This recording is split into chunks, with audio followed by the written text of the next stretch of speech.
Ladies and gentlemen, welcome to the Co-optional Podcast. This is Hello. the 10th of November. Remember the 10th of November. There's another shitty podcast on today.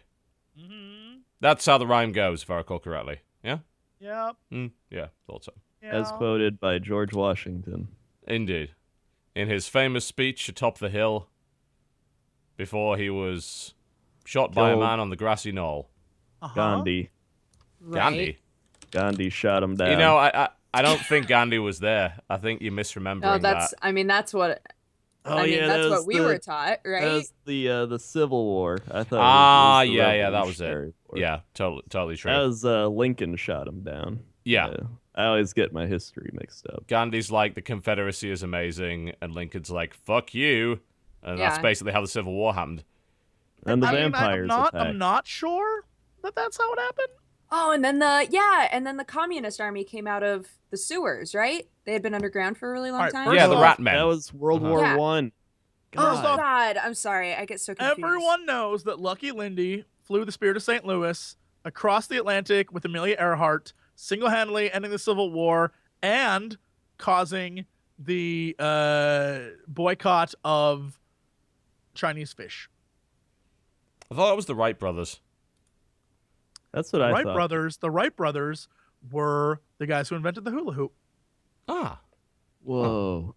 I didn't know that fact. True. we learn so facts. much on this show, honestly. We do. You should go to your history teacher and tell them everything you just learned.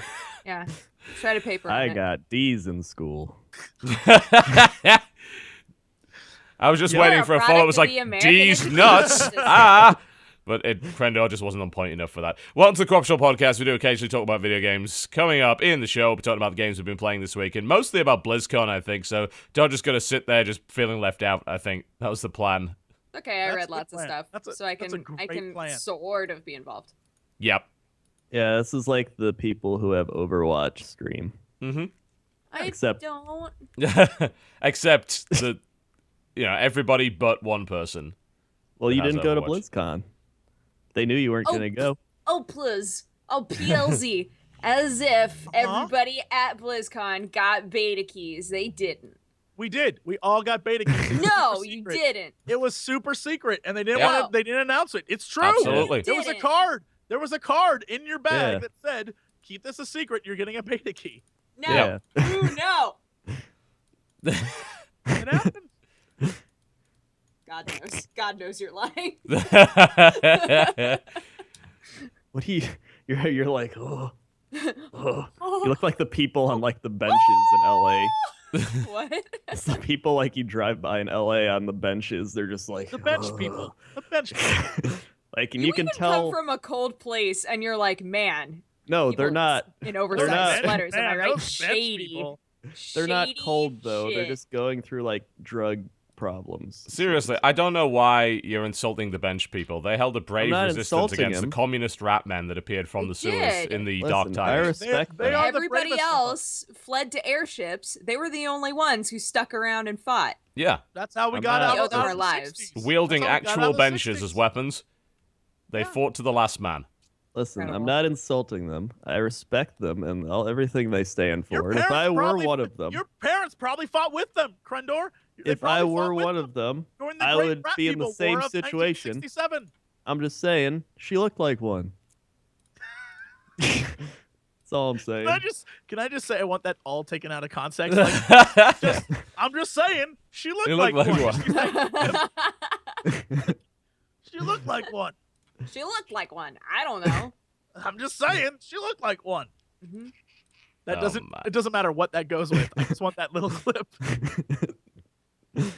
So can I point out the a text message ringtone, guys? Absolutely. So can I point out the best reason to go to BlizzCon was, of course, the stuff that you could buy there this year, because they Okay, really that's it. knocked it out of the park in Yeah. terms of crazy, awesome, weird shit. Look at it, Oh yes, Oh, The- so cute. Cinder Kitty. yeah, the waving Cinder Kitty. They actually branded those as like Blizzard imports, and everything on the front is in Chinese.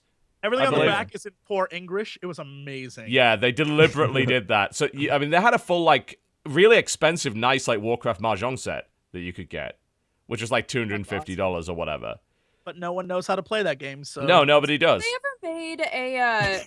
I assume they've made a chess set. They actually haven't. Have did. they? Really? Yeah, When? It was Diablo. It was all the angels and demons.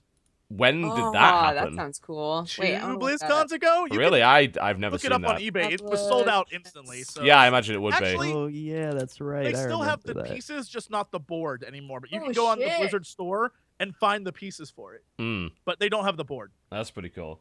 The pieces look super cool. Yeah, Diablo. They're cool. Yeah, there are some really, really good things. Like they did the Tracer statue this year, which I know was sold out in about 5 minutes. Yeah, that is. How big was it? There, Oh, Jesse has one. I have one. Yeah. Why don't you bring it into the have frame one. so people can actually see it because it's tiny. Because nobody cares. Oh, for God's sake! I constructed can't- additional I pylons. could literally go So- into your room though. You could come in here and You model. should do it. Do it. Jesus Christ. Oh yes. I So- always like to invoke weird things happening. So the Thanks, pylon has 2 USB ports because, of course, it is a power field, so you can power things with it, which I like. Hi, how's it Nice. going? Do you have a I Vespine told gas you it's one? so hot in here. It's way warmer than my It's burning up in here. This is weird. I'm Show not 'em the okay with ma- seeing them oh in the my same God. place. Show him the mallet too, the Hobgoblin Law like court mallet. That's my favorite. That's not a BlizzCon branded at all. It's look. There you go. There's your Tracer. Tracer here. And at the bottom Cavalry it's supposed to power on. Something It something doesn't, cavalry. though. It's super broken. I got it and it was instantly broken. Yeah, I don't know.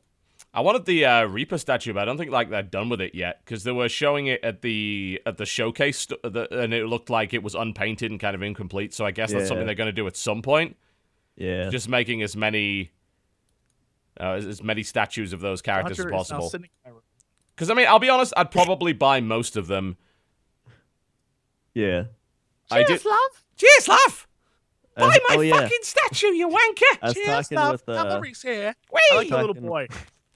I also have little boy Zergling with yeah. slippers. the best Tracer. I got the Zergling These are the slippers best too. things in the fucking universe. They're amazing, They are but like unbelievably impractical, but they're the best. yeah, you like try walking and they like keep like hitting each other, and I'm Yeah. like, oh, I'm gonna trip. And that if you move fast, they do this, which is great and scares the shit out of my cats. It's wonderful. Yeah, my cat was attacking them. Yeah, it is possibly the best. they're huge. Like look at the size of these things. Like this is where you put your feet, and everything else is just extraneous. It's Yeah, they're, like, unbelievably Where are you going? impractical Where are you and going? great. What happened? Nothing. I'm not gonna do anything. I'm gonna do it later. I was talking with Sam, and he said Dodger's fake British voice is what Tracer is. Kind of, yes. Yeah. The best Tracer voice is the little boy from the cinematic. Cheers, love. Cavalry's here. Best voice. Dodger, do your fake Tracer voice. No. Cheers, love. The cavalry's here. That's See? That's not That's it. anything like it. It's not even I know close. it's nothing like it, but It's exactly Yeah. like it. Sam said so Yeah. too. Dodgy, you've got to buy some of these on the website because these would terrify the shit out of your cats. They're just Yeah. amazing Zergling slippers. Just Great. awesome. They're slippers. Yeah, they're slippers. Because I'm an adult, I have some of those that I'm not using. So if you'd like them, Dodger, I can give those to you. I have a feeling they won't In my fit. Gundam set, I have pliers and tweezers Oh in my my God. Gundam set. We'll do it. We'll figure it out over the I'll break. do it later. Mm. I'll do it later. She's obsessed with. Here's There's the a- problem with it. No, because there's the section with the switch in it The has reason- like yes, some it has stuff in plastics. there. The reason shoved why in is there. because the battery pack in the Tracer statue is like it was shipped disconnected, Right. and so it doesn't power the base, which is supposed to light up. Mhm. And so the only way we could get it to light up was by like mashing stuff into it to keep the switch. Look, Weird. it was a problem, and I didn't want to complain because I was just happy to have one. I think we can fix it, Jesse. I think we can fix it. I did some electronic-y stuff in my day. God bless. This will be fun. This office is going to be on fire in the next 10 minutes. It already is. It's like 12,000 As you degrees. can tell with Dodger's high quality streams, is. he's a professional electronic stuff. Not with computers. Look, I don't know the. That doesn't really first count. thing It's not about the same thing. computers, But I can rig up some dank LEDs. Nice. Your typical dank LED instruction Yeah, you manual. know, you know. I made suits for a dance show that people had to wear that lit up. That was pretty fucking cool. I like And, how everyone's live like, wire all over their bodies. cue Dodgers Intel unboxing montage. I know what I'm doing. I know what I'm All the doing. Can't open a players box. Breaking stuff. Like, Oh But- no. I got that second one to work eventually. I didn't. My second one was super. They had to simplify it the next time around because you broke the first one. You can give Oh, it to no. me and tell. I know how to do it. I can do it. Oh, Oh, dear. well, never mind. Yes. Never mind. Yeah. So- that's BlizzCon swag for the most part. Might as well Yeah. talk about BlizzCon first and be highly exclusionary to Dodger, who was not there for some reason because she's a casual. Yeah. Typical You cash casual. noob. Let's hang out like this. Yes. You cash absolutely. noob. Oh, that's like that. I went to a BlizzCon once statue. Yeah. One time I was there long ago. So cute. I love BlizzCon him. once. It was awful. Next. No, last year's BlizzCon was fucking awesome. This year's BlizzCon I thought was gonna be shit. I'll be honest. Like I was convinced going in it was gonna be a boring Well, year. yeah, That's because there's why going to I be no didn't major go, announcements. Because pretty But much then- everybody across the board was like, I mean, it'll be okay, but we're all just going to be drunk, so who cares? And then they like announced stuff for everything. They except did, for yeah. Diablo. All good They were stuff for the like- most part. Yeah, they were like, "Oh my god, check this stuff out," and it was all awesome. First off, Heroes of the Storm. Cho'Gall is the funnest shit to play Yeah. ever. Crendor and I Who did played you- him You guys played it together? multiple Yeah. times, and it's the first time I've ever seen something that started as a joke years and years ago become something really fucking. Do you fun. have a It video was of an it April up yet? Fool's or- joke. I Right? have it on on my Twitch Crendor's- VODs. Yeah, on Oh. Crendor's. This is what I'll say. Watch it at your own peril. Crendor managed to break the game, like break the computer as we were playing. So a good deal of it is Crendor trying to fix the damn computer. But, So they let us stream at like the Dark Moon Fair streamer booths, and then we went in and we're streaming, and then the computer is Crendor broke. the computer. No, Ouch. it was fine. It was fine that you broke it, and you had to get Trixler and Brandon and everyone to come in and fix it for you because you broke it midstream. You giant nerd. And then in the background, you just hear like Linkin Park being like, Yeah, the entire video is just Linkin Park, like, yeah. But it was great. We were singing along. We were having fun. But yeah. So it's all in. Yeah. It's on my Twitch VODs. Go to twitch.tv/Crendor and go to my VOD, and it's the last So, one I so have for up. those who don't know why you're freaking out about Cho'Gall, can you like explain it? Because I know a lot of people in chat don't play Heroes. yes, so Cho'Gall is a two-headed ogre. He is pretty famous in the lore of WoW and I guess Warcraft in general. And what they did is they made him a two-player character. So one player is Cho and one player is Gall, and you both are on one character. And you have Cho, who moves around and has all the physical abilities, and Gall, who's the mage, who has like all sorts of the magic abilities. And it is the craziest shit I've ever seen. It's so much It's fun. kind of like one person's a permanent Abathur on the guy. So does that mean that your team only has 4 people, like 4 Yes, physical yes. characters Yeah. in it? But Okay, the so balance is I was that- going to ask yeah. that too. the balance is that your character Cho'Gall is super powerful. Right. He is a good example is everyone knows Nova. Well, if you know Heroes or you know StarCraft, you know Nova. And Nova's ability in Hero, one of her abilities, literally is just like if have a little bit of your life gone, she can just murder you. Like a flat out, she will just snipe you. Yeah, sniper. That does not work on Cho'Gall. She can barely do half his life. He's like, "What up, haters?" So yeah, it's he's like great. tanky as shit. Yeah, and he can do bosses solo. And what we discovered is that then you can put Abathur on him as well, so you can have 3 characters on one, like 3 players on one character, which is I need to try this when it goes live. Yeah. It's no doubt. crazy. The way it works is that only people who are at BlizzCon get to be Cho'Gall. For the time being. That's not a Right. permanent thing. And what Yeah. happens is the more you play, because it's a 2-player character, if I invite Dodger, for example, since she wasn't at BlizzCon, the more she plays with me, she can unlock Cho'Gall. Yeah. Well, And and so, like like- only one person has to have it, right? In order Right. for 2 Yes. people Yeah. to play him. Right. And so as what will happen is when you play, if I select Cho or I select Gall, a little thing will pop up on the bottom of the screen like, this player on your team wants to be Cho'Gall. Will someone else be the other half? And so the other players on the team can be like, oh, okay, yeah, sure. And it'll pop up on their screen and they can join. And so it's really, really fun. It's crazy. It's a character that requires some coordination because one of his abilities, if you play as Chol, you roll out like kind of like you're bowling. You roll out this dark rune ball, and then Gull has to explode it. And so you have to be on the same page when you're using that or you're using your alts, because sometimes, no names, I was playing with someone, no names, and when I would go to use my alt, which was like you fire all these dark shards, and you get like you fire a bunch of them, but the turn radius is really, really slow. So if you miss, you're screwed. Like you have to line it up and fire, because if you start to turn, it goes like bah, bah, bah, bah, bah, bah, bah, and you're done. Well, if someone playing Cho decides to charge into the enemy as you do it, that means all your missiles are firing the wrong way. And I'm not saying that happened every damn time, but it happened every damn time. Why didn't you just wait to use it until after I charged in? Because when you charge in, oh, you silly goose. Because we're outside. We're outside of the battle, and so when I fire my missiles in, it does a lot of damage to everyone in that group. Instead, you charged into the group, which negates the ability of having a ranged attack. So Yeah, I'm but like, then what? I gotta do my damage too. Gotta do my damage. It's not all about you. Yeah, so So- Cho'Gall was a lot of fun. It is a really silly, really trolly character, and I can't wait to just mess around with it. They announced 2 other characters. There's Lunara, who is a dryad? Is that what she is? Yeah, she's a dryad. And she She's basically... a pretty plant centaur lady. Yeah. right? She's like a lady centaur, but I Yeah. think they're She hops dryads. over people. And her abilities are all poison-based. And she's a ranged attacker, and she's very, very cool.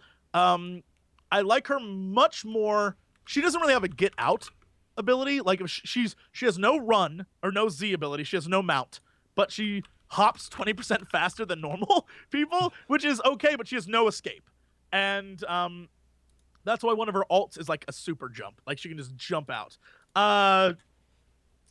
The next one is Greymane, which is the Worken leader, and his Yeah. ability. Crendor played him, so I did not played play it at all. Greymane. So Crendor He can probably was tell. like, he was really mediocre.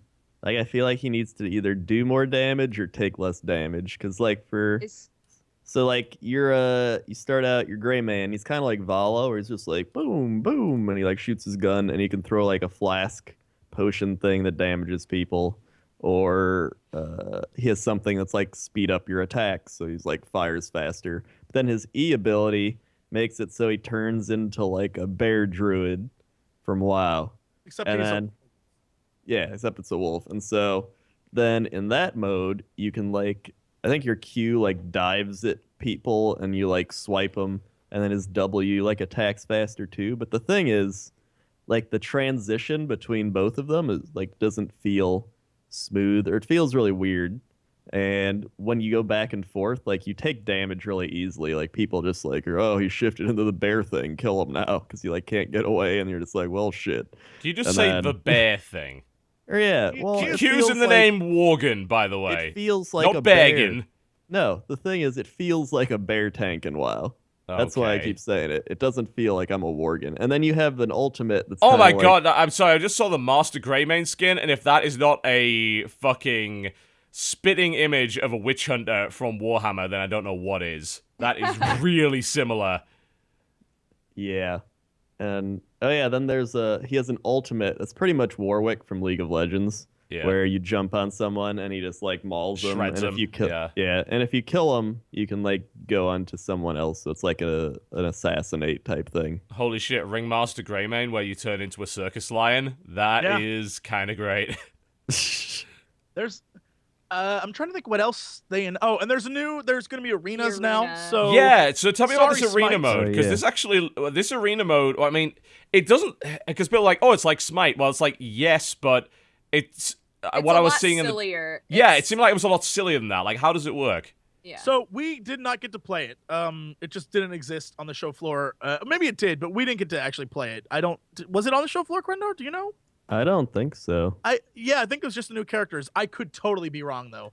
But the gist is, at least from what we saw, it randomizes what heroes you get. Hang on.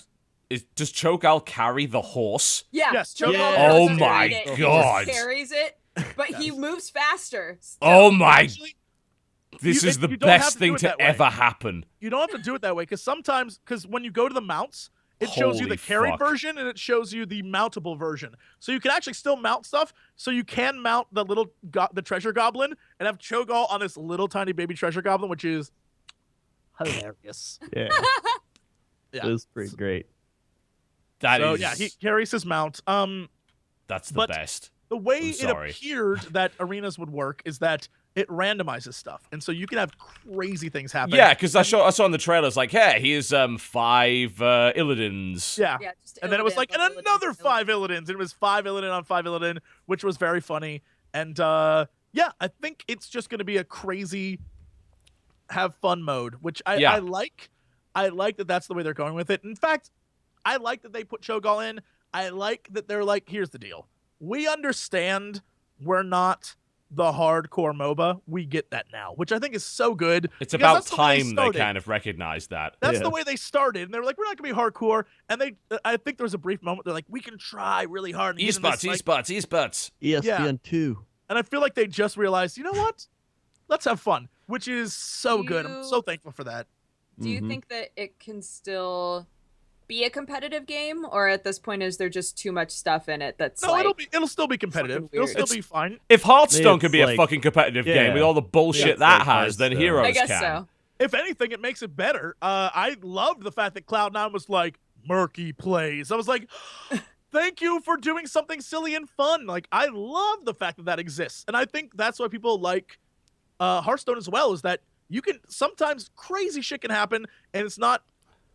Even though it's esports, there's still that little fun element to it. It's not all the time taken super There's seriously. also the people that are like, random does not mean fun. It means dumb things that are messing up the logistics of. No, that's super. Well, Those are yeah, I dummies. mean that's. Those are dummies. Go I mean, play a different MOBA. Yeah. I mean, it's like go you know, play Magic the Gathering or Dota 2 or whatever. I don't care. Yeah, I mean, it's the Hearthstone thing is a big problem because it established a competitive scene kind of without Blizzard's involvement. Like, people just started doing tournaments for it because they saw dollar signs, essentially. Right. It's like, look, this is the amount of views these streamers are getting. The tournaments will do well, too. Get ready for And- Overwatch to be the exact same way. It's entirely possible, and I'd be entirely okay with that. And we'll talk a bit about like Overwatch's competitive potential a little bit later in the show when we get to that. But it's Hearthstone is in a weird spot at the moment because there are a lot of people who are who have been for a long time strongly reacting to how random that game is, because now it does have a competitive scene, even though I think it shouldn't, but it has it anyway. And the views for BlizzCon were still good. I mean, the views for BlizzCon it's quite a few times were higher than StarCraft, which to me makes me want to shoot myself in the head. But regardless, the problem is that there is now a competitive scene. You can't magic that away. So there are now people that follow the competitive scene, and when bullshit happens, they get really salty about it, and they post a lot about it on forums. I mean, there was I don't understand. It wasn't this tournament, because apparently this tournament actually had some really good games, but it was a previous tournament where Trump literally lost due to RNG. Like, there's no other way around it. He got kicked out of the tournament because of coin flipping at that point. And there's a lot of that in Hearthstone, and they keep adding cards that have high variance. You know, there's a difference between a card that has a random element and a card that has a huge swing random element. You know, like Unstable Portal is a card that has a huge swing random element, because you can literally win the game off that. You know, if you throw out Unstable Portal and you get, say, let's say you coin Unstable Portal, or actually you just play it on turn 2, and you get Emperor Thorazon. Now, Unstable Portal reduces the cost of that card by 3. So you can play Emperor Thorazon on turn 3. That card has a huge board impact and is not supposed to be played until turn 6. If you get that out in turn 3, the chances are the opponent can't get rid of it, and you're probably winning at that point because it has such a huge effect. Yes. I think that's fun to watch. Yeah, I do too. But I'm with you guys, yeah. Yeah. Well, like, do you think that sort of random element is any different from, say, like in any other TCG when you have a card that allows you to pull a random card from your deck? Like Mana Flood? Most most cards in other TCGs are not that insane. The thing about Hearthstone is because it's a digital game, they can do some stuff that's impractical in a regular one. Like, for instance, Mad Bomber is a great example. Mad Bomber is a card that's 3/2 for 2 mana. You throw it down, it throws 3 random bombs at anything on the board. So it could be, you could get 3 random bombs to your own face. You could hit minions on the board, or you could hit that. If you did that in a physical TCG, it would slow the game way down, because you've got to determine where each bomb goes. And Mana Bomber is even worse, because it's double that. In a digital card game, it could do all that calculation for you under the hood. Unstable Portal's the same. Because Unstable Portal can quite literally summon any minion in the game. So hundreds of minions, and they don't have to be in your deck. So to do that in a physical game would be nigh on impossible. So I think that because most card games are physical, they kind of reduce that randomness. The thing is, I actually agree with Crendor and Jesse that this shit is fun. And I think that's great, because I don't believe in the competitive scene of Hearthstone at all. I don't. It somehow gets a lot of views. And I guess I can't argue with that, but I really think that game never started as a competitive game and still isn't a competitive game. And just to be clear, the new content we're getting goes against any competitive gaming at all. Like not necessarily, but well, I'm talking about like the actual content, not the cards. Like the actual what you're doing with the expeditions and stuff. 90% of it is like the new turn and 2 cards flip over, and it's like, all right, you can either avoid this or you can go through this area and you risk losing the single player stuff. Yeah, I mean, I love what they're doing with that adventure. That sounds like the best adventure yet. So I'm really looking forward to playing that. The explorers, like the Murloc, is just the best, and I love everything about what they're doing for the actual adventures, for the single player fun in the game, and that goes against the competitive nature of the game, which is like, the single player is like, it's going to be crazy and random and nutty shit's going to happen. That's what we want. And I love that side of it. I think the other side is just too much for me. Like, it seems like it's hit that level where I'm so out of that scene that I just don't want to be involved now, because it's like, you got to have your, this card and this card, and this is the new meta. Oh, I'd never be able to catch up anymore. I couldn't do that. Sorry, go ahead. I was going to say, I do feel, though, that the cards that they've added, just the fact that all of the cards they've added have had such a drastic gimmick, like that, wouldn't you say that goes against creating a more serious competitive scene with this game as well? Well, one of the cards, Reno Jackson, is that his name? Mm-hmm. Whatever the one explorer is, isn't his ability basically like, if you have all different cards in your deck, it heals you to full when you play him. Yeah, it heals you to full. So basically, that means that TB and Crendor's epic battles of legendary decks, legendaries, they become more would be viable. hilarious. That could go on forever. Yeah, That'd be an the thing is, battle. that's a card that's probably never going to see competitive play in any way, and there's quite a lot that do. The problem are the cards that have ridiculous gimmicks that are also highly competitive. Like a couple of examples. I gave you the example of Unstable Portal. Piloted Shredder. So Piloted Shredder for 4 mana is a 4/3 mech, and if you kill it, it spawns a random 2-cost minion. That's so good that it's basically outmoded everything else at that mana cost. And it's a stupid swing minion as well, because it could be a Doomsayer. If a Doomsayer pops out, it can literally wipe the entire board, and that completely changes the game. But it's random as to what it is. It could be a piece of shit, or it could be a Doomsayer, or it could be some really good 2-drop, or it could be something that hardens you, and yet it's played anyway because that card is so damn powerful. And you see it all over the place on ladder. It's one of the most popular played cards in the game. Like, it's in almost everybody's deck. And people are complaining about cards like that. They're really big high variance cards. To me, I don't really care, because I think that the most fun you can have with Hearthstone is playing and having those moments happen to you, and also watching it happen to people on streams. In tournaments, like, I could see why people get very, very salty about that, understandably so. But I love watching that on streams, because I think, like, everyone feels a sense of camaraderie with the streamer that just got that bullshit happen to them, because it happens to them too. And I think there's, like, a real sense of communal watching when that happens. But in tournaments, I could see why people would be unbelievably pissed off about that. Things like, couldn't you just fix this with formats? Couldn't you just have banned cards? Like, wouldn't that solve the problem? Because right now they don't ban cards. Didn't they do that for a little bit in Magic? Well, I mean, technically they always did because there are formats in Magic. So the main competitive format is in blocks, so you can't use it. It's like you can't go back and like pull a fucking Black Lotus or whatever. I was just gonna say Black Lotus. Like that card is not allowed most of the time, if not all of the time. Yeah, so that's how they kind of fixed it. It also makes sure that people keep up with the current block because they can only play cards from that block and so on and so forth. Hearthstone doesn't have blocks. Like, it's got expansions, but they haven't attempted at any point to ban cards. And I think that they have to get to the point where they start to do that. Yu-Gi-Oh! Has a bunch of banned cards as well. You know? And I think banning cards fixes a lot of the tournament problems. It doesn't necessarily fix the ladder problems, but it fixes like they do that issues. in like a lot of things. Like even MOBA games you can ban. Yeah. Totally.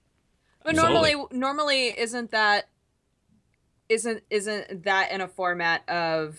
It's draft ban.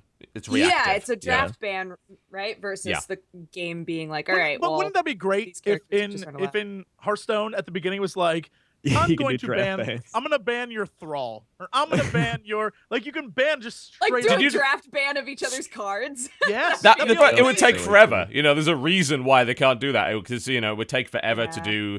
And all these decks are like prepared like months in advance, and they bring the decks in. They'd have to have multiple decks set up, and it's like, I ban all Garrosh Hellscreams. But I guess with like I know you're good at that. games, digital or physical, depending, a big element of designing those games and how they work is pacing, right?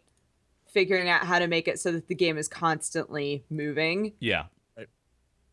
Someone in chat said it too. Like, one of the reasons people like watching it is they like watching the like super competitive people freak out. Just like how in Blood Bowl they like watching you suffer. Yeah, I think they're right. I really think there's a lot of that. You know, there's a reason why they're the faces up all the time. I think with Hearthstone specifically, it's two extremes. It's the people who take it really seriously, watching people who are shitty and being like, you should have done this instead. Or the opposite, the people who like don't give a fuck, watching people who care a lot and watching the person who cares a lot flip out when it doesn't go right and just being like, lol, taking this game too damn seriously, right? Like, it's two extremes in the Hearthstone community. It's so weird. Yeah, I think like the popularity of Hearth Trollden's like funny moments, and actually there's several channels that do that very same format, and those videos getting like 1 million views each is it demonstrates quite well the kind of thing that people want to see. And I think to me that does sort of reinforce Blizzard's strategy up to this point, that they never really intended to make the game all that serious. But the problem is they've now sponsored a whole World Championship series. So they're like, it's like they're speaking out of both sides of their face. You know, it's like one side saying, yeah, super casual, easy, you know, really fun. And the other side is like, $100,000 prize pool. Let's go. They've always done that. Stemming back to WoW, when it was like, we want to make this game accessible to casuals, but here's our new badass raid that the casuals will never be able to do. And they've always done that. Yeah, but generally, like, one hasn't affected the other too much. Unless, of course, you're a PvPer, in which case, you know, raiding and PvP overlapped way too fucking much. Oh, especially now. It only took them 10 years to make separate talent trees. Yeah. Do you feel like the competitive scene of Hearthstone hurts the casual aspect of it? I think it's the other way around. Like, they do so little balancing with Hearthstone, and the stuff that they did has been really extreme. Like, the recent example was Patron Warrior, the deck with the everyone get in here little dwarves that kept spawning.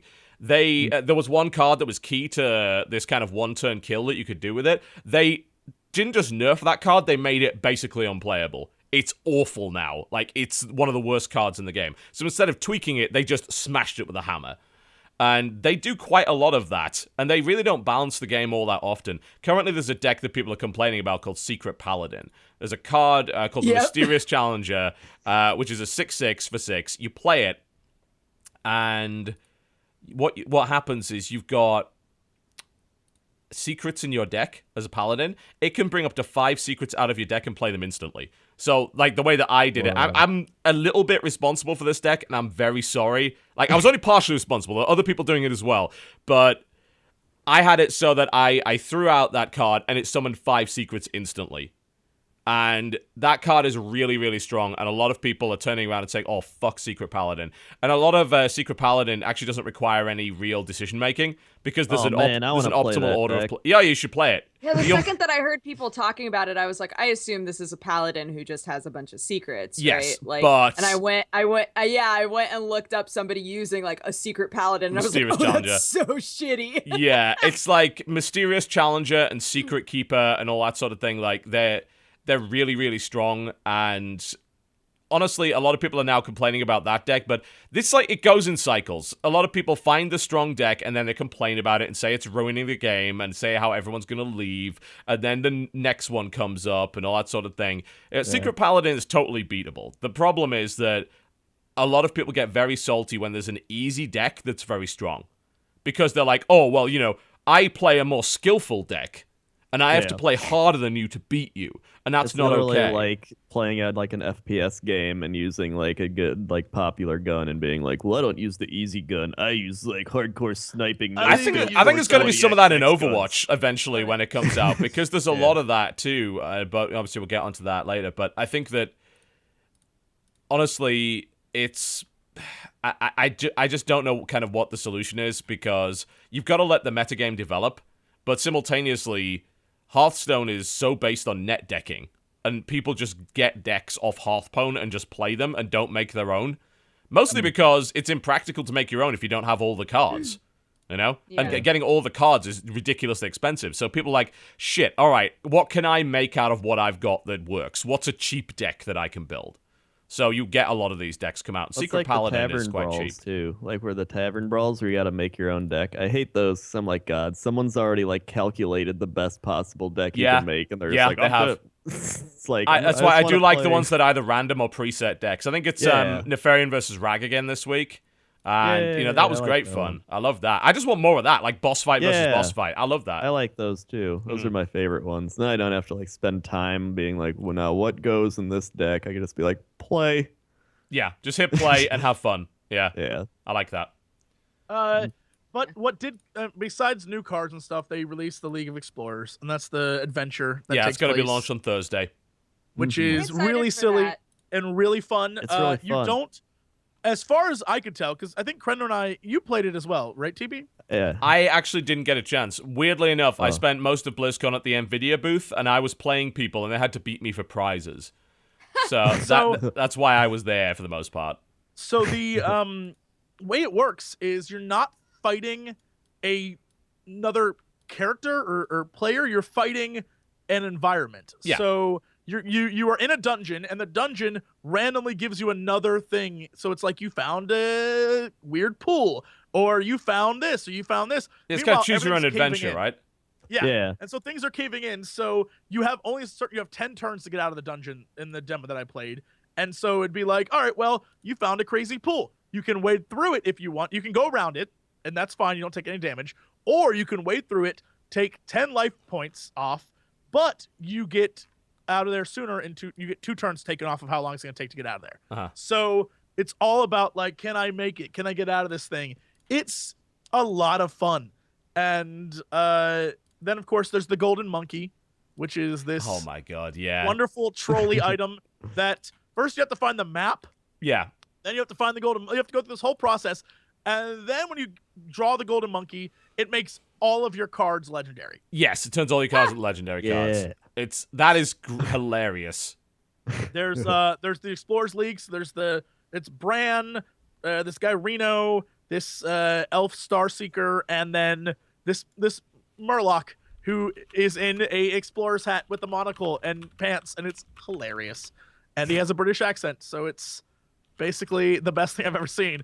And it's a really, really silly, really fun, kind of like something I didn't expect. I think everyone thought it was going to be like Karazhan, or it was going to be Ulduar or another dungeon. They were like, we thought it was going to be Ulduar.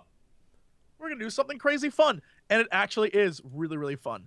So I'm totally in. It's going to be a blast. I like that they're varying things up, because the adventures, I love when the adventures come out, because obviously every week you get to fight some bosses, and they've got some usually very funny voice acting that's parodying the stuff that was going on. Like Kel'Thuzad consistently taunting you about his cat and things like that throughout Naxxramas was amazing. And Ragnaros arguing with Nefarian, and Nefarian pretending not to be Nefarian was great. It's like, no, I'm Lord Victor Nefarious, completely separate people. Yes.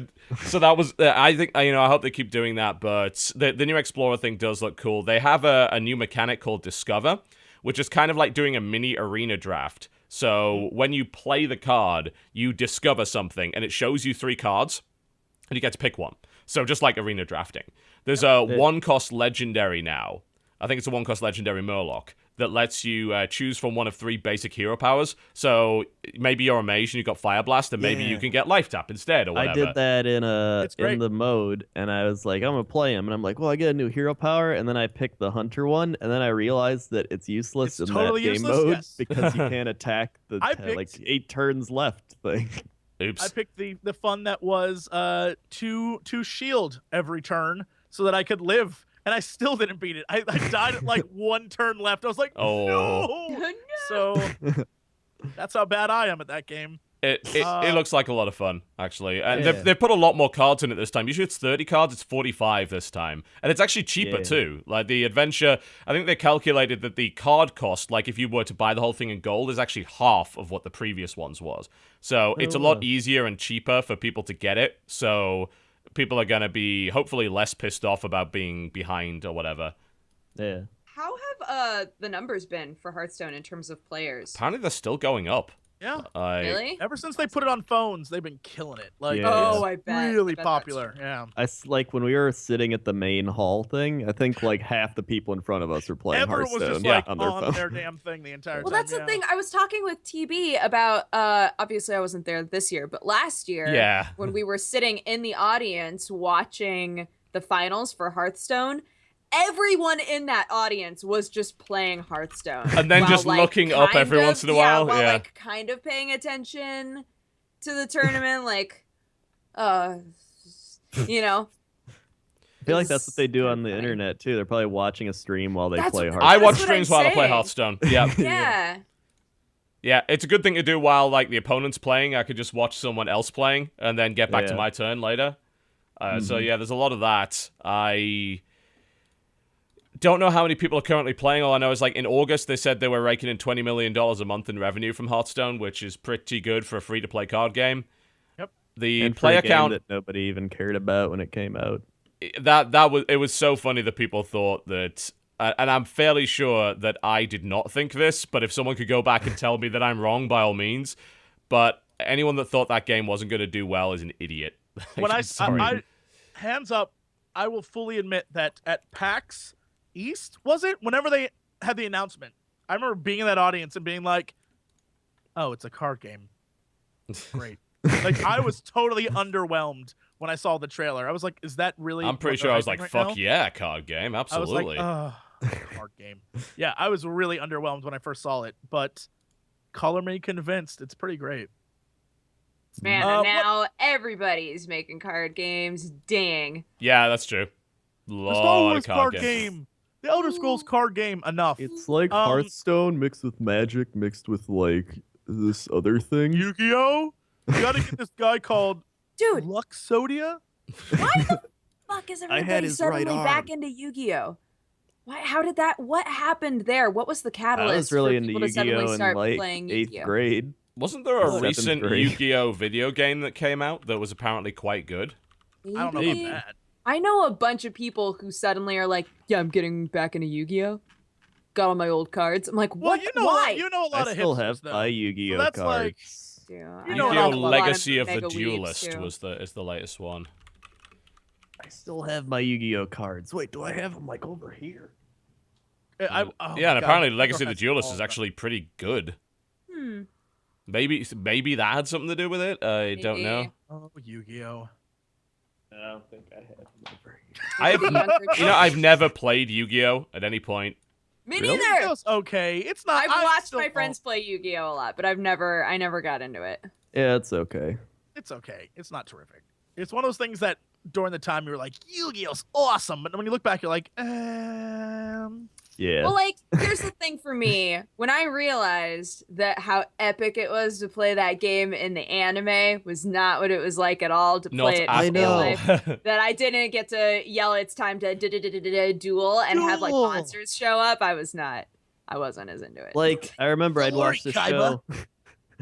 I'd watch the show, and they'd have the cards, and I'd be like, I want that card. And then I got one of the cards they played in the show, and it was completely different from what it did in the show. That was this card is useless.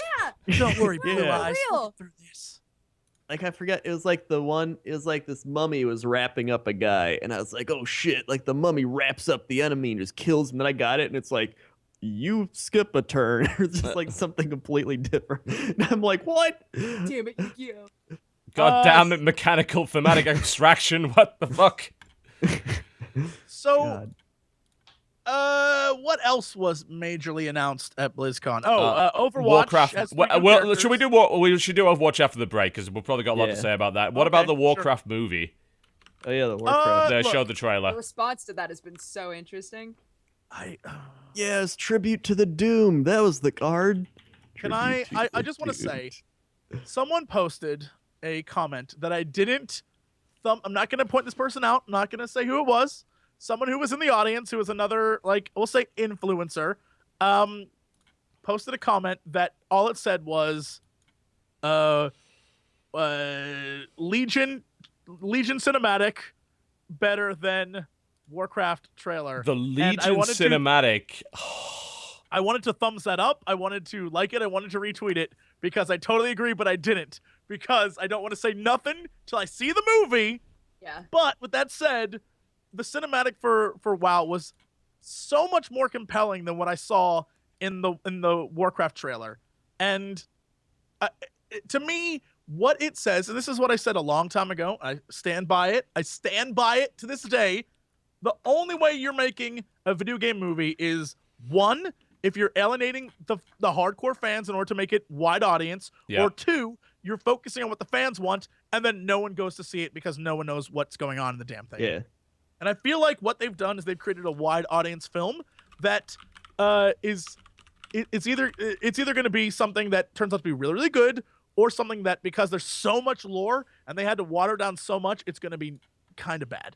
And I don't know. So I'm going to hold off judgment, but I'm like, okay, what am I looking at? It's interesting to me because a lot of the response that I saw at first was people being like, okay, I've seen my share of World of Warcraft cinematics, and I know that they can do real good humans, right? So watching this trailer, it was really off-putting to see for reals people next to, CGI or mocap orcs, right? But even people who don't play Blizzard games have watched these cinematics and been like, I feel like these two things are clashing a bit in this trailer. So it's not just us having this standard set of like what this should look like. It's for just kind of across the board, people are feeling like they don't mesh very well, which is interesting. I thought it just looked like World of Warcraft Avatar. It's a weird thing that, here's the problem. There's a lot of color in it. The way the movie looks and the way the story is being told, it's Warcraft 1. So if 20 years ago you played Warcraft 1 and this movie came out, you'd be like, awesome, this tells the story of Warcraft 1. The problem is they've retconned that origin story so much that everything that happens in the first game that clearly this movie is based off of doesn't happen that way anymore. And so it's kind of like, if you're a big story nerd, you're like, okay, this is going to be an issue for me. But at the same time, you're absolutely right. It's a weird, like, it's I don't know. It's a weird, like, Crendor and I have seen footage of the actual just the orcs, right? And by themselves, they look incredible. Like, they do. Yeah. Except that little orc baby. That little orc baby looks very weird. Little baby Jesus Thrall. Yes. Yeah. I don't think... Baby Moses Thrall. I think there were a lot of things also in that trailer, like a lot of orcs specifically, who weren't fully textured yet. Not done yet. Yeah, because there were a lot of moments where I was like, that guy in the background does not look nearly as good as this person in the foreground. Like, I feel like there are a lot of things that were unfinished. There's a lot of stuff that by itself had the movie, you're absolutely right. It was jarring to see the human bit, which looked very, very cool. Yep. And the orc bit, which looked very, very cool. And then them together. It was a little, like, yeah, you're absolutely Which right. is There's weird, because something you'd think, like, Lord of the Rings is over 10 years old and did that really, really well. And this is like, yeah, that looks a little artificial. But I also feel like if they had gone the completely Lord of the Rings route and just ditched their CGI standard altogether, people would have had a problem with that as well. Maybe, yeah. It's a little strange, and I think the reason why it felt jarring was because you had these real people in what appeared to be like a real setting, even though it was clearly like CGI stuff, but it appeared like, oh, they're in the real world, right? And then the cut was, now we're on Draenor, which everything is CGI. There's not one like practical anything in that. And it was, I don't know. I just don't know. I will wait until the movie comes out to judge. But I heard that there are, in the trailer, you can see some locations of like areas that should have elves, and everybody's like, there shouldn't be elves in this story, but there are some locations that are definitely elf, like, well, spoiler to everyone who is going to this movie thinking like, oh, this is gonna be faithful to the Warcraft franchise. Of course it's not. It's not. Did anyone actually believe that in the first place? Yeah, if you saw what they showed us last year, they showed us a flying Dalaran. Now, if you're any Warcraft lore nerd, you know Dalaran did not fly until, like, way into World of Warcraft. It was a ground city that was destroyed by Archimonde in Warcraft 3. Get out of town. If you think that they're going to stick to the story, they're taking the coolest bits and putting in the movie. Because you have to tell a movie story in 2 hours, roughly, right? So you're not going to get what you want from this movie, which is why I'm just like, I'll wait until I see it and see it as a whole package, because seeing little clips, you're not going to know what it's going to be like. It's hard to tell. Yeah. Yeah, but just gut reaction, it just seemed a little off, it was cool, but there's just something that didn't seem right. Meanwhile, on the other side, the Legion cinematic was maybe some of the best work Blizzard's ever done. Like, it was legit. That was a really good cinematic. Yeah. It was compelling, everything going on. Like, it was the first time that I honestly, swear to God, I thought they were going to kill Varian. I thought that was going to happen. I was on the edge of my seat, like, shut up. These sons of... I even tweeted afterwards, I was like, we were this close to one less human, #horde problems. I got a lot of flack for that, don't care. I was like, it was really cool, and I love what they're doing with Warcraft and how they're like, you know what, this expansion is going to be a lot of story. Great. Yeah, I mean, their cinematics team is amazing. And if you need any other proof of that, the fact that they're making Overwatch animation like series and with comics, cute baby just Winston like and his the peanut X-Men. butter. Have you seen those gifs with baby Winston and his peanut butter? Is so cute. It's so cute. It's like, I just got my peanut butter, kid. With the Legion cinematic, almost all of the comments on that video were people being like, God damn it, Blizzard, you almost made me give a shit about Varian. Fuck you. Yeah. I was like, damn. There are a lot of feels. It's great. It was, yeah. Their cinematics team is stellar, which is, I think, what people always wanted in a movie. And so there's also that working against the movie too, because they're like, how can you make this cinematic amazing? Well, first off, it's 3 minutes. It's 3 minutes. Yeah, long. And it took them over a year to make 3 minutes of footage. And they're like, hey, remember how he just played orcs like nonstop for a year and a half? Here's Sylvanas. Dude. Yeah. It's like, yay, no more orcs for a while. Thank God. Great. And then Crendor and I got to play the Illidari starting area. It's basically, if you played the Death Knights, it starts it's like that kind of feel. You're playing, for those of you who played Burning Crusade, you are basically playing, your Illidari is sent on a mission while in real time, or I guess in the past, the heroes, us, are assaulting the Black Temple to kill Illidan. And so you guys are you're like Illidan's main henchman, and you're going off to go do something that's a secret mission for Illidan, and then when you come back, you discover that, oh shit, these heroes are trying to kill our boss. That's a problem. And so that's sort of the story. It's really cool. The Ildari gain their powers by ripping it from demons, which is pretty badass, and you get a triple jump. You can jump again, and then fly because you have wings. Sick. And Yeah, I thought it was just gonna be double jumping, but you can triple jump. yeah, we pressed it again. We're like, no, we're floating. What is going on? Wings like come out, and you just like glide like a hang glider, and it's like, oh shit. Yeah, and so it seems really cool. We actually sat down with Chris Robinson, some of the one of the art guys, who's pretty awesome, and talked about all the new like artifacts and things, because one of the biggest questions I had, and I still have, is the new expansions like, you get the best weapons that ever existed now. So you have Doomhammer and Ashbringer, and you have like the shards of you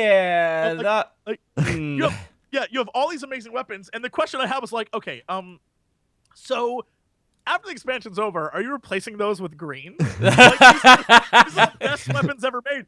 And they honestly were like, that's a huge question that we have. And I think what they're going to do is you're going to end up either giving it back to whoever's it was to begin with, or something's going to like happen. Like, there's going to be an end game, which I was like, at least you have that planned out, because it's ridiculous that I now have Doomhammer, but you know, that green over there is, I was gonna say, like, you know, that sword of the eagle over there that I just got from that random drop is, I mean, it's got 3 more strength on it. Dave Kosak said they'd give all the artifacts to Gammon. Yes, that was and I was like, that'd be great if you just go to Gammon and he's got like, he does that Cloud from FF7, like all these weapons come out of him. Yes. Enemies, that'd be hilarious. Yes. Oh yeah, that was my other big problem with the Warcraft movie trailer. Not nearly big enough shoulders. Oh, not even close. Like, not even close. That is a bit of an issue with it. It's the art direction in that versus the art direction in everything Blizzard has ever done. There's definitely a disconnection there. Which, well, you can ahead. kind of see that they tried to meld the aesthetic, like everything that they wear, all of their costumes and stuff have sort of like an almost animated gloss over them. Like, they look very bright and colorful. They don't necessarily look realistic. And again, I don't know if that's just like a final polish problem, or if it's just them trying to be like, okay, how do we take the way that things look in the game and put them in real worlds? Like, seemed like they had a problem with that as well. It's interesting because I'm just going back to that trailer now, and the opening shot is clearly a practical real world mountain range. And then it goes to like a forest, and you can see where they put in the CG stuff, and then it's like, oh yes, now we're humans, and yes, now you can see all this stuff, that like sets that were built, and then immediately it switches to Draenor, and it's all of it CGI, and it's just very weird and jarring. But at the same time, who knows? By the time you get to that point in the movie, it could be like oh shit, Avatar, where the first 5 minutes, when you watch Avatar, the first 5 minutes, it's really like. And then by the end of the movie, you have people who are like, I never want to leave this world. And they had that weird depression thing. Remember that? When people be like physically depressed because that world was better than ours? It could be just like that too. Where the beginning you're like, Draenar's better than the real world. Look, I'm with you on that.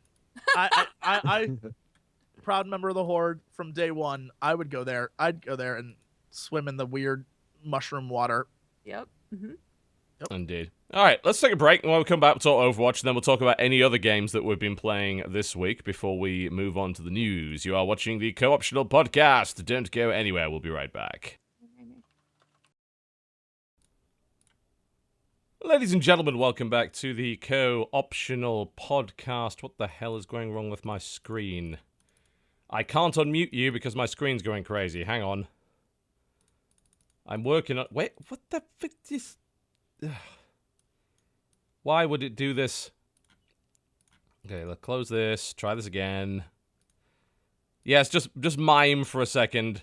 Just mime. There we go. Right, okay, sorted. Great. Hi. Welcome back. My Yes. life, Briar. My life, Briar. Indeed. My life, Briar. My life for IHOP. My Well, life that for That is the IHOP. least enthusiastic, the absolute least enthusiastic life My for life IHOP. for Would Crunch would you Sloth would you be sweatpants. enthusiastic about my life for IHOP? Look at that, My life for Crunch IHOP? Sloth. No. I mean, Depends on how drunk I am. IHOP Yeah. always sounds best when I've had. they a few do drinks. okay hash browns. I'll Yeah, admit that. That's all that I want. I just want like And eggs. Hash browns and eggs. universe of hash browns. Yep. And Crunch Sloth sweatpants now available at Maker's Shop. WoWCrendor, look at those. I'm going to end up muting you again at this point. They're comfy.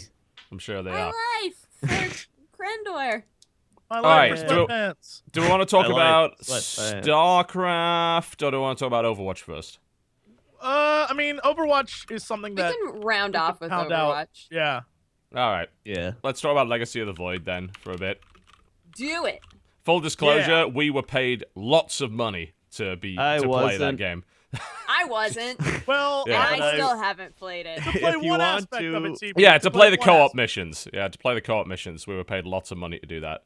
Blizzard, And I'll if you- do that too. And if you haven't already seen the videos, there are 4 more to go up. The first Yeah. one, the second one are up. Mine's on my channel, and Jesse's is on Jesse's channel, unsurprisingly. So if you do want to check out me and Jesse playing the co-op missions, then by all means. And we increase the difficulty every time, so we started at We normal. do, yeah. Like, our final videos are on brutal, so and that goes about as well as you would expect, and at least initially. So It's pretty amazing. So I have a question for you Yes. both. So originally everybody was worried that Legacy of the Void was going to be making StarCraft a bit more casual, but it sounds like now it's way harder. Well, the people I'll that let you worried that in the first place were morons. I just want to point that out. So they were idiots and Yeah, had no idea what they They were are talking about. stupid. They're all dumb. Oh, imbeciles, all of you. Every last one of them was mentally deficient. So, so what they wanted to do was they wanted to try and there's the concept of the skill ceiling, but there's also the concept of the skill floor, right? And what they wanted to do was they wanted to basically lower the barrier to entry. They wanted to lower the skill floor while not affecting the skill ceiling. And the way they wanted to do that was to make some changes to the way that the so-called macro mechanics work in StarCraft. And those macro mechanics are for Terran mules, which is the dropping of those little yellow miney droid things. Right. For Zerg, which is maybe the key point, injecting lava, which is getting a queen, injecting the hatchery, and then you get a bunch of extra lava that you can use to spawn more units. So, I mean, it was absolutely key to do that correctly. And then for Protoss, it was Chrono Boost. So you could charge energy on your Nexus and spend that energy on a Chrono Boost, which would make things build quicker. Yeah, and you had to kind of consistently keep doing that. So those were macro mechanics that, for quite a lot of people, particularly for Zerg, were really challenging to get right. And if you didn't get them right, you would probably just lose. Didn't matter really what your strategy was. A guy who uses them right versus a guy who doesn't is going to have more stuff than the other dude. Yeah, right. So some people, myself included, argued that this was an unnecessary barrier to entry. And that it didn't really require skill, it just required like repetition and muscle memory, and people got annoyed learning how to do it. So they made some changes, and then they, after 3 weeks, reverted the vast majority of them, which sucked. Because I was a fan of the changes. Like they made queens auto-inject lava, but they didn't inject quite as much, and I thought it was a great change, because I could focus on building an army and attacking dudes and having fun. They got rid of that. But they did keep some of the Protoss stuff. So I actually switched to Protoss as a result of this. Now, instead of spamming Chrono Boost like every 10 seconds, you set it on a building and it just sits there. And you have to change it when you want to change it. But that's a much better mechanic, in my opinion. It's much easier to do. Oh, so it's a consistent boost to one build. Yes, to one building. So if you're not building anything out of that building, you want to switch it to something that you are. So that to me was great. And I like that, and that's why I play Protoss now in Legacy of the Void. So that's really the only reason why people said they were making it easier, because everything else about that game is much, much harder. And in total, Legacy of the Void, at least multiplayer, is harder than it was before. Because there's more units, the game is faster, there's more stuff to do and manage, and that sounds really, really intimidating, which is why they made a couple of different modes for the game, one of which is co-op missions. So they realize, I want to play StarCraft with friends. Okay, well, you can play it with a friend, and you can play the co-op missions mode, and you have a maximum of 2 bases, and it's a mission that takes about 25 minutes to do, and you play it with a friend, and you pick these different commanders, these allied commanders. And these commanders all have different abilities in different units. So you can play Swan, who can't build any infantry at all. He only builds mech stuff, and he has a giant laser drill that sits in his base. Not a fan of Swan. Fucking, I hate Swan. I'm awful with Swan. I'm just awful. And he's got this giant laser drill that you can upgrade with different abilities. At one point, like every 2 minutes, you can drop what's basically a nuke wherever you want on the map and all that kind of thing. There are a couple of Protoss commanders that focus on different things. There's like a stealth commander, and then there's one who's really about like ground infantry and old school units like Corsairs and Reavers and all that sort of thing. And there's Raynor, of course, is very infantry focused. You can summon the Hyperion, which can just kill everything. If you play Zerg, you actually get to play Kerrigan. So you've got Kerrigan on the battlefield. And Zagara, yeah. So those are the two. And you play them like you would play them in... They have... I mean, Zagara is basically like you're playing Heroes version of Zagara. Yes, It's very similar. Yeah, and Kerrigan's very much like playing the campaign version of Kerrigan in Heart of the Swarm. So you get to control a big hero unit that has a lot of flashy abilities, and the missions take about 25 minutes, and you earn experience every time you do it, and you level your commander up, and that lets you unlock new upgrades. So you can take on the harder difficulty that way. So that upgrades leads to fun things like Batmed, my new favorite superhero. I'm Batmed. Which at level 5, Raynor's abilities basically make medics and fire bats really powerful. Yeah. And so I was like, that's all I'm gonna make then. And that's all I made. And hence Batmeds. Yeah. Gotcha. One of us had to handle shooting upwards. I see the goof there now. Yeah. That is Batmed. It's like that's what he was doing. Batman, but it's Batmed. Hashtag Batman. Yeah, so you got a bunch of like different fun powers and abilities and stuff, and it's a fun, more casual mode where you get a little bit of the base building and army building experience, but you get to play with a friend who helps you out, and you work towards these common goals, and you earn stuff. And, just want to point this out, by the way, some people may not know this, you actually don't have to pay for this mode. You can play it right now with the Starter Edition, and you get 3 heroes out of the 6, and you can play it for free. Whoa. So you just download the Starter Edition, you can just go play that mode right now.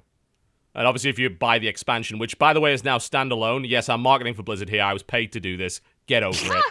I've been in StarCraft for like 6 years. I've basically sunk over $250,000 into that game. So I think I'm entitled at this point. Deal with it. Yeah. Biased. I'm very biased towards StarCraft. But yeah, the expansion is standalone. So you can just buy that expansion and play everything. You don't have to buy any of the older stuff unless you want to play the Legacy of the campaigns. Void is super standalone to the point where when you play the intro bit that is about Zeratul, the prologue, it's like, yeah, it gives you it's like, do you want to see what's happened up story till now? so far? And it's like a 5.5 minute cutscene of just like, here is everything that's happened since StarCraft 1. Enjoy. So it catches you up real quick. If you're that guy who's like, I don't know what's going on, I don't get it. I played original StarCraft. I was pretty mediocre. I got up to platinum. I've always been really mediocre at that game. One other thing, you can play the original StarCraft and Brood War campaigns. There's a mod in StarCraft 2 called Mass Recall where they remade all the missions in StarCraft 2 for regular StarCraft and Brood War. You can play that. By the way, and it's for awesome. Reals, though, StarCraft 1 and Brood War are some of the like finest like gaming ever. It's so good. Like it's Phoenix, never forget. I'll always remember you, bro. You're my dude. Number 1, wherever you're at up there. I love you. That was some hardcore. That was some hardcore feels back in the day. It still angers me to this day. Fuck Kerrigan. Fuck Kerrigan. I'm just saying it. Fuck Kerrigan. I'm at the moment. Fuck Kerrigan. Yeah, actually, I don't want to spoil anything, so I won't do that. But I have been. So there's that, and the other mode, which was is designed to make the game a bit more accessible, is Archon mode, where 2 people play 1 base, and that's a similar mode to I think Brood War had it as well, but this mode is a bit more fleshed out. And if you want to play with somebody else, and you're like, shit, I can't handle StarCraft because there's too much going on, you can get another person to help you out. And you can be on chat with them, and you can delegate tasks. And it's good for training as well. Like, you can get someone who's good to play, and they can show you the ropes with Archon mode. So that's pretty great. And then, of course, there's the campaign, which is the end of the story. I'm about 5 or 6 missions into that right now. It is a shitload harder than Heart of the Swarm was. It is a lot more difficult. Yeah. I just started doing the prologue stuff. They throw you in, like, right away. There is no, hey, learn to play Protoss. It's like, yeah, you should know how to Yes, do this by now. It's like, okay. So here's the problem. The prologue actually came out free before this game and expected you to have played everything. If you actually play the Legacy of the Void campaign, it does start you off a little easy. Oh, does But the it? prologue does not. No, I jumped into that prologue, and I have a got moment wrecked. that when Yeah. that video hits the light of day, oh my god, the StarCraft fans are gonna be all over me. Where I took a probe and I was like, oh, I'll go repair this thing, and I was like, repair. Oh my god. shit, probes don't repair. I No, was they like, don't. Oh, that's just a Terran thing. I was like, what do you do? So I had a nice long joke about how probes do exactly what you think they do to Yeah. your butt. But Right. Yep. Yeah, Got the that was cue. classic Jesse. Fire. But yeah, Crendor, put I was that down. That's really disturbing. the minute that happened, I was like, "Oh God, This is all the comments in this video are going to be about just this one moment." Pretty much, yeah. I was Yep. like, I can repair this. Oh no, I can't. I don't even know how you managed to do that, considering you played a bunch of Protoss in the co-op missions we did, and you didn't do that. Sometimes it just slips my mind. Like, Apparently. you're in the middle of playing and it just slips. I'm like 80 years old. I don't know how. I feel in the morning. Every day's a gift, guys. Every day's a gift. I get up and I'm like, I don't even know. I'm just too Where's old. my prune juice? Oh man. Oh, I didn't have prune juice today. That's a pain. Yeah. Yeah, that's a Why? typical. Yeah. Why? So far, the campaign is a lot of fun. If you play it on like casual and normal, you're fine. I decided, I'll just play it on hard mode and see what happens instead of brutal, because brutal in Wings of Liberty was fucking evil. Really hard. But brutal in HOTS was actually quite easy comparably. I think they've gone back to the Wings of Liberty level difficulty, because hard is like just my jam. Like, it's just about as challenging as I want it to be. And there's some crazy missions so far. There's some really awesome stuff they're doing. You get a bunch of really great units. I think the only thing I'm sort of a bit disappointed in so far is that they didn't really do a lot to differentiate the in-between mission stuff where you get to like pick upgrades and things from the Zerg. Because like the way they do it is kind of similar. You Something can amazing get... was just on. It was the exact same graphics. It was just on the Zerg ship. Yeah, so why are we here? Artanis is on the Zerg ship, like, getting Zerg units. You get... Well, after the first few missions, you get the ability to pick between different variants, which, again, you could do in HOTS as well. You can switch between them at will. So you can get, like... For Zealots, I think it's either a Centurion or an Aya Zealot. And the Aya Zealot has a Whirlwind ability. So he spins around and just murders everybody. And I'm pretty sure like the Centurion has something else. And there's two variants of Dark Templar that you can get. There's a regular Dark Templar and there's like an Avenger, which is sort of an Aya Dark Templar, who when he dies, he recalls back to the Dark Temple. Like, he doesn't actually die. He beams out. Awesome. And he can do that every 60 seconds. So that's amazing. Because I'm like, shit, I'm bad at the game. These units can't die. This is great. So there's all sorts of cool stuff there. Just because I miss RTS games. There's been like no good RTS games. And I remember last year I played Warcraft 3 and I was like, oh man, this makes me want to play RTS games again. And it was like, there's StarCraft. I mean, That's about there's it. been since then Grey Goo and Active Aggression, and those are basically yeah. the only Goo two. is Those fun. are I like Grey Yeah. Goo. I Yeah. like that. Look at that. I was going to play this for my old nostalgia thing. It's Empire's Dawn of the Modern World. That's Oh, such a God. good game. CD. Yeah, such a good game. Love that. I was going to play that. Can It's got I 2 discs. take this moment to confess something about my StarCraft life? Okay. All right. You've never played it?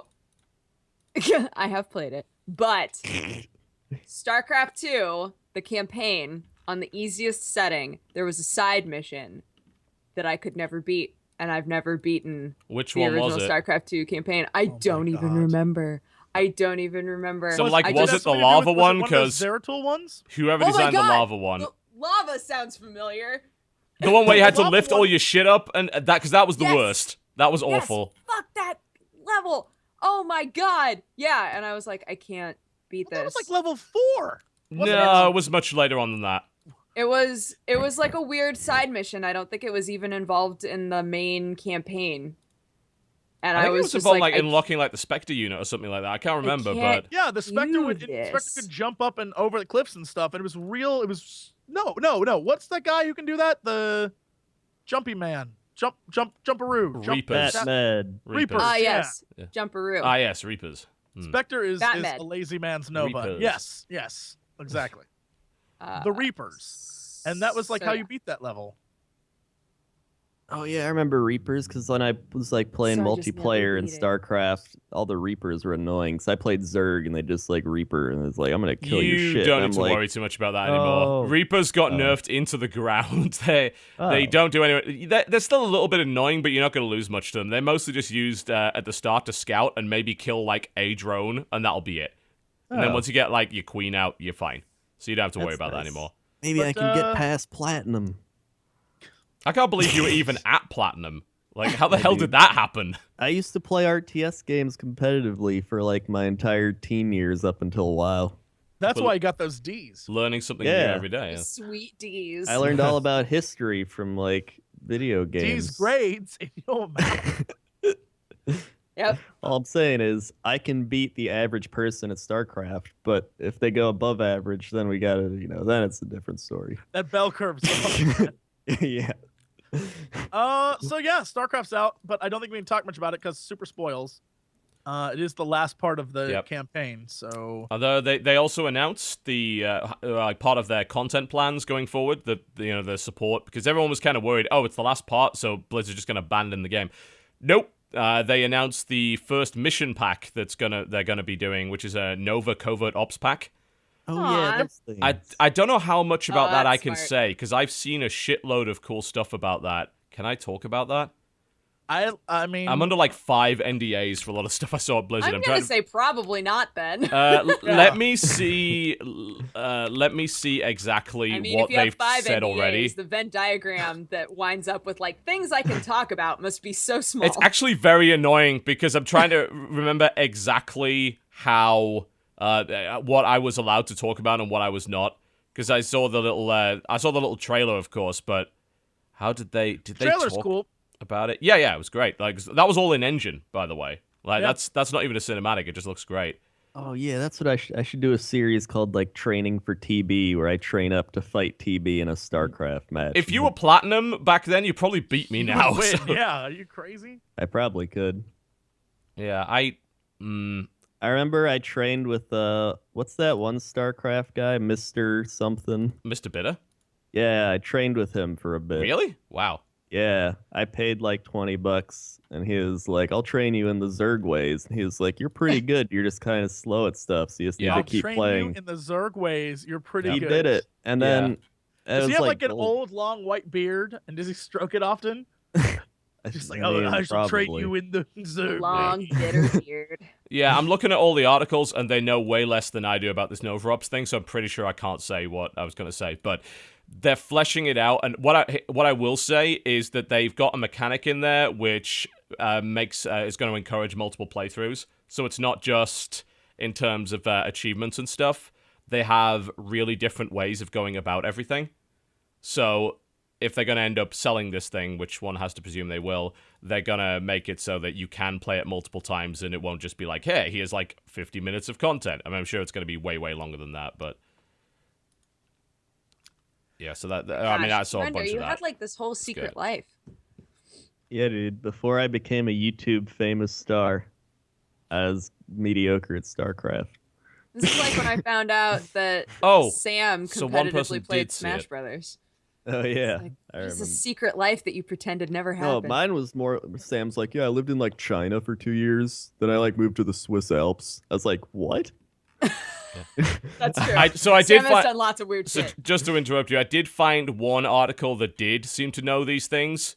So Polygon? yeah, so I get to blame Polygon if what I'm about to say is not allowed to be said. But the way the most way they're doing it is they are having an equipment system for Nova. So you can go into each mission with a completely different set of equipment, which is going to completely change your playstyle. And there's going to be multiple paths through each mission. So they're going to like basically have you replay with different equipment that you find and unlock and different playstyles. So that's how they're going to give the content some value, basically. But it looks pretty good. I mean, what we actually saw quite a bit of what was going on with that before, kind of in the studio, and they've got some nice looking stuff in there. Should be pretty fun to play. So I yeah, think putting out a Nova-centric thing is really smart. it's especially smart considering StarCraft Ghost got cancelled, and Nova was really only a Yes. character because of that. Yeah, people are obsessed with Nova just as a concept. Yeah, And it's yeah. like, Here you go. Yeah, pretty much. So it will be the closest we get to StarCraft Ghost, basically. We're never going to get that. But it looks like they're setting that up as kind of a concept for future content, and that's how they're kind of going to monetize the game. And they talked a lot about things like buying skin packs and trying to go forward with the marketplace for really good quality custom maps. Like, custom maps that are so good they're like an entirely new game in and of themselves. And looking at different ways to let people buy content and hopefully support tournaments and all that sort of thing. So it's looking pretty bright. Like, all the changes they made for StarCraft have been pretty great. So I'm very much looking forward to seeing what the next year brings with that game. I think it's going to be awesome. And cool. now Overwatch. And now All right. Can we talk about Overwatch? Woo! Absolutely. Wait, You know, I mean, Sam everyone in knows here has been Arabic? playing a ton of it. You know, I know Strippen's Everyone, been all loving of the us game. here love it. Yeah. Yeah. We've all had a sorry. lot of hours with the game. Yeah, definitely. We know pretty much Anyone everything about who it. would be on this podcast, surely. Yeah, I mean, is- to be honest, like, if you started now, you'd be so far behind that I just can't imagine Yeah. even managing it. It's I just... don't even know how you'd be invited on a podcast talking about Overwatch if you hadn't played it. Yeah, I mean, if you don't have an invite now, you're never going to get Yeah. one, so, you know. One day. I'm sorry. One It's okay. I'll make it to the big So they announced a new map that no one really got a chance to play, which Yeah. is Hollywood, hmm and they Yeah. gave us 3 new characters. 3 new characters, which are now in the beta as of last night. Mhm. Yep. So I got a that's chance right. to play Yeah, some. they like just got dropped, huh? Yep, they did. Yeah. So There's- I think we all play them? Yes. Yeah, we've all played some of them. Yep. Yeah, all of us. All of us played them, yeah. Yep. So the first one is Diva, who is in fact that. She's a little Yeah. like She's a StarCraft 2 pro gamer. esports. Yeah. Yeah, she's player. a GSL champion from South Korea. Yeah, And I back. think from what I've heard, the South Korean like gamers are going absolutely crazy for her. Well, that's Like, because loving it. oh, you know. All right. Here's the thing. I don't know. Someone at Blizzard must have a fetish for women going, pew, because both she and Nova do that A far lot. too much. Yeah. Like, it's like, all right, okay, I get it. That's like a thing. Somewhere someone's like, that is super sexy. Whatever. But it happens far too much, Blizz. But yeah, and the way she works is she climbs in a mech. So you play as her in a mech, and it's kind of slow, but it does a shit ton of damage. Her And ultimate then- is insane. Her ultimate explodes, and I didn't know what the radius. It took me like 3 or 4 deaths That to realize what radius the is radius of that was. gigantic. I was It like, is how big is this? yeah, it's like, I'll just move back a little bit. It's like, boom, you're dead. I was like, oh, okay. But and then if her mech is destroyed, she can pop out of it, and she has a little pistol. Yeah. And she's very quick. It doesn't take much to kill her, but she can just run away and be like, "I'll see you in a little bit," and come back. It's pretty cool. I like her a lot, but I think I like the other characters a bit more. But that's just me. Yeah. So far I in- didn't really enjoy her that much. I was like, she's okay. And so far in matchmaking, we've been seeing almost like 2 of her every game. A lot of people seem to really, really like playing her. Mm-hmm. To the point where it's actually getting a bit obnoxious, because like we really don't need like 2 Devars as a tank. Maybe we need like a Reinhardt here. It's like, nope, we're playing Devar. That's how it's gonna be, you know. Oh, I mean, you Diva. gotta let people get that out of their system. it's- Yeah, right? you do. Just You playing really those new do. characters. Yeah. Well, she's an easier character. I think she's along the lines of Pharah in ease to play. Like, her abilities are, she shoots this like wide range, like infinite ammo, like explodey crap, and then she has a shield that blocks enemy. Do you fire. even think do you think like Farah's an example of? I guess like she's got a low barrier to The entry, noob but tube? there's a, Yeah. that's Yeah. not a noob tube. Like the rocket launcher, it's basically a Quake rocket launcher. Like if you hit direct hits on that and you're good at that, you could be a god with that character. Yeah, but if you miss and you don't, if you hit it at their feet, you still are doing a third little of bit their of life. damage, yeah. It's Just the same people that like play Ashe in League of Legends, and they're like, yeah, and then someone's like, I play more skill-based champions, so Yeah, it's it's better. just an easy I think the barrier entry is easier. Like, it's an easier character to Sure. understand. that's She's fair. like Pharah. That's Like fair. if I was gonna say, if you're starting, learn Pharah, because that's the way you're gonna learn the game. Like, she's So just an easier what's- character to get a grasp of. What's the benefit of not having her in the mech? Because like she has the 2 forms, you right? can't. Like she- can. Like, she's she in the mech dies. until she's until really, the mech really, really weak. explodes. Yeah, And you just don't as a want her bishop, out she of the has mech. No abilities, no nothing. Yeah, she's got a little okay. pistol. But it's if like the you're a mech pistol person. if the mech explodes, like she's not dead yet. She's just Yeah, like a little exactly. glass house who's trying to run away Yes. until she can But respawn she can still the mech. kill. I've seen her run around and shoot people dead, in just like her little like cute girl form and kill things. So it's yeah, she's fine. Yeah. Then there is Genji, who is his Hanzo's brother. He's like, hello, brother. You know, and that weird over the top Asian voice. He's Raiden, basically. Yes. Yeah. Yes. He's awesome. He's a melee attacker who then has well, not melee. He throws throwing stars. Yeah. And then he has a charge forward that attacks as he slices through you. He then also has the ability to block enemy bullets and fire them back at you. So he like does really like the good. sword thing, like, and they fire back at you. I saw dudes kill people with that. It was amazing. I killed what's his name, Roadhog, with it. 'Cause he's like, I'm gonna use my ult on you, and I'm just like, ching ching ching, and he just dies. Oh, that's the worst. It's great. Yeah. He has the ability to he can climb over stuff. Yes, Crendor? Like he can Cyber he does agility. his, like super It's dash very and similar to climb. Hanzo, but he's actually even more agile because he's got a double jump, I think. Yeah, he's Hanzo with a double jump, Yeah. which is really good. And then And, I don't know about his ultimate. Like I've used his ultimate The where you get sword? the sword, and I'm like, I'd rather just keep throwing stars. The ultimate's cool though, because if you can get like if there's a defense, if they have a solid defense and they're holding a point, you throw that ultimate down, and you run in like a crazy person. Yeah, because it's got people are dying. cleave. Yeah. Huge People are amounts of dying. damage. Yeah. He also though he's kind of glass housey. Like you can do a lot of damage to him. The if thing he's is, not like, careful. if they're like they show him just wrecking people in that clip in the Japan map, right? But Yeah. like whenever you're fighting with the sword with him, nobody's ever stacked up. There's like two bastions on the side and like tracer Right. dash around. You're just like, where is everyone? Yeah, he's the video you just watched makes him look really OP. He's not. Like there's a lot to be desired for that character. But he's a ton of fun to play. Like his funness outweighs the fact that I think he's not that great of a character, but he's a lot of fun to play. And then the last character, I forget her Is damn name. May. Is it May? May. Yeah. I was playing her a lot last Basically, night. May is really good. She's basically a fun trolly character that is wonderful. She has a gun that She murders tracers, and it's the best. I love it. Yeah, she's basically anti-tracer, anti-anyone who's trying to get around you fast. You hit them and they're instantly slowed. And then And you can the more freeze hit them 'em, if the you- more they You slow. freeze them. Yeah, it's an ice flamethrower, basically. You know, It's like a the little ice gun. trolliest kill too, because you freeze them and So they have to good. sit there and wait for you, like Wait for you to kill them. headshot them with their ult. Yeah. Take it. Yeah, and her then- ult. Oh, she's so cute. Yeah, she can build ice blocks, which can not only block off walls, but can also do things like create bridges, or can create like secret areas where you can like get bastions, for example, to places that would otherwise be impossible for him to get to. Yeah, you can do set that. up an entire other angle of attack. There's so much use for this character. I love May. I love her use. It's Yeah, really she's really cool. Literally.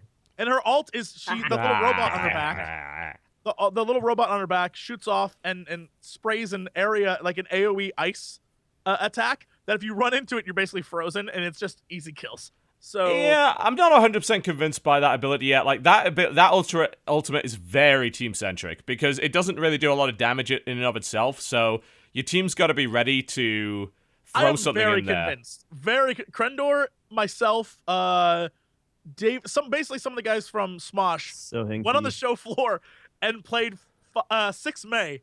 We played Yeah. 6 May against these guys, and it was a complete stomping. It was crazy. They waited for 2 hours in line just to get trolled by us. Oh, we felt so bad, and we had the realization afterwards, like, oh my god, those poor guys. They One was waited all that day. wasn't Aw. one the Make-A-Wish kid we like raided for. Oh my god. But he Yes. was like really excited. He was like, "That was awesome." And we were like, Aw. I felt Thanks. so bad. I was like, sorry. But yeah, it was, and then we did 6 Reinhardts, and we just went. 6 Widowmakers. Oh god. Basically, we played another game. Six up in the- Winstons is unbeatable, by the way. Just want to point that Well, out. here's the thing: in the press area, we played a game where, we started off going 6 Tracer. Right? Is that what we did? Crendor went 6 Tracer, And their response was, we're going to go all Winstons. Yeah. And so our response was, okay, we're going to go all Reapers. And it was a great way of looking at the game to show you that they aren't focused on characters, like balancing all the characters. They're focused on every character has a counter. Yeah, and you can change on the fly. Yeah, and so that's what we did. It was amazing. We had Six Reinhardt too. Yes, Six Reinhardt. We did all sorts of stuff. I told Jeff Kaplan that we went 6 Reaper, or not 6 Reaper, 6 Widowmaker, and he was like, on defense, and we were like, no, on offense, and he was like, damn. And that was pretty amazing. We've done 6 Reaper on offense, and it's been amazing. You know, just for a capture point, we all just phase walked onto the point, killed everybody there, and capped it in like 10 seconds. It was great. It's a phenomenal game. I can't even. We talked about it too much last week. It's just phenomenal.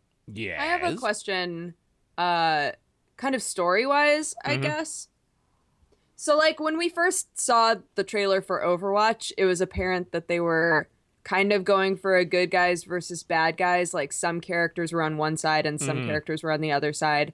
And as characters have been revealed, like when Roadhog and Junkrat were talked about, everybody was like, oh, finally some bad guy characters. Bad guys, And I was like, they don't come across as bad guys to me. But like, and I haven't been able to pinpoint if they're necessarily trying to make characters that fit into like a good guy or a bad guy. I think they're trying scenario? to avoid it because then it just doesn't make any sense because all these guys are teaming up to fight each other for basically no reason at all. So exactly. So I was like, I feel like they're not necessarily.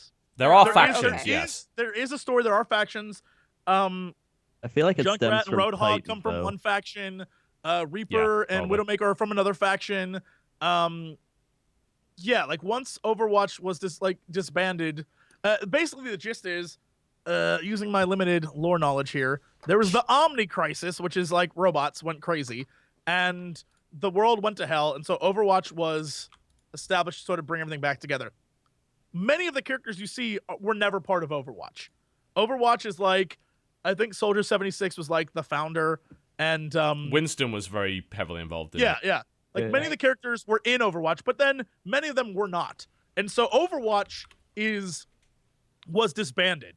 And so what you get now they're all mercenaries. And so Widowmaker and Reaper, they're mercs, but they work for another group.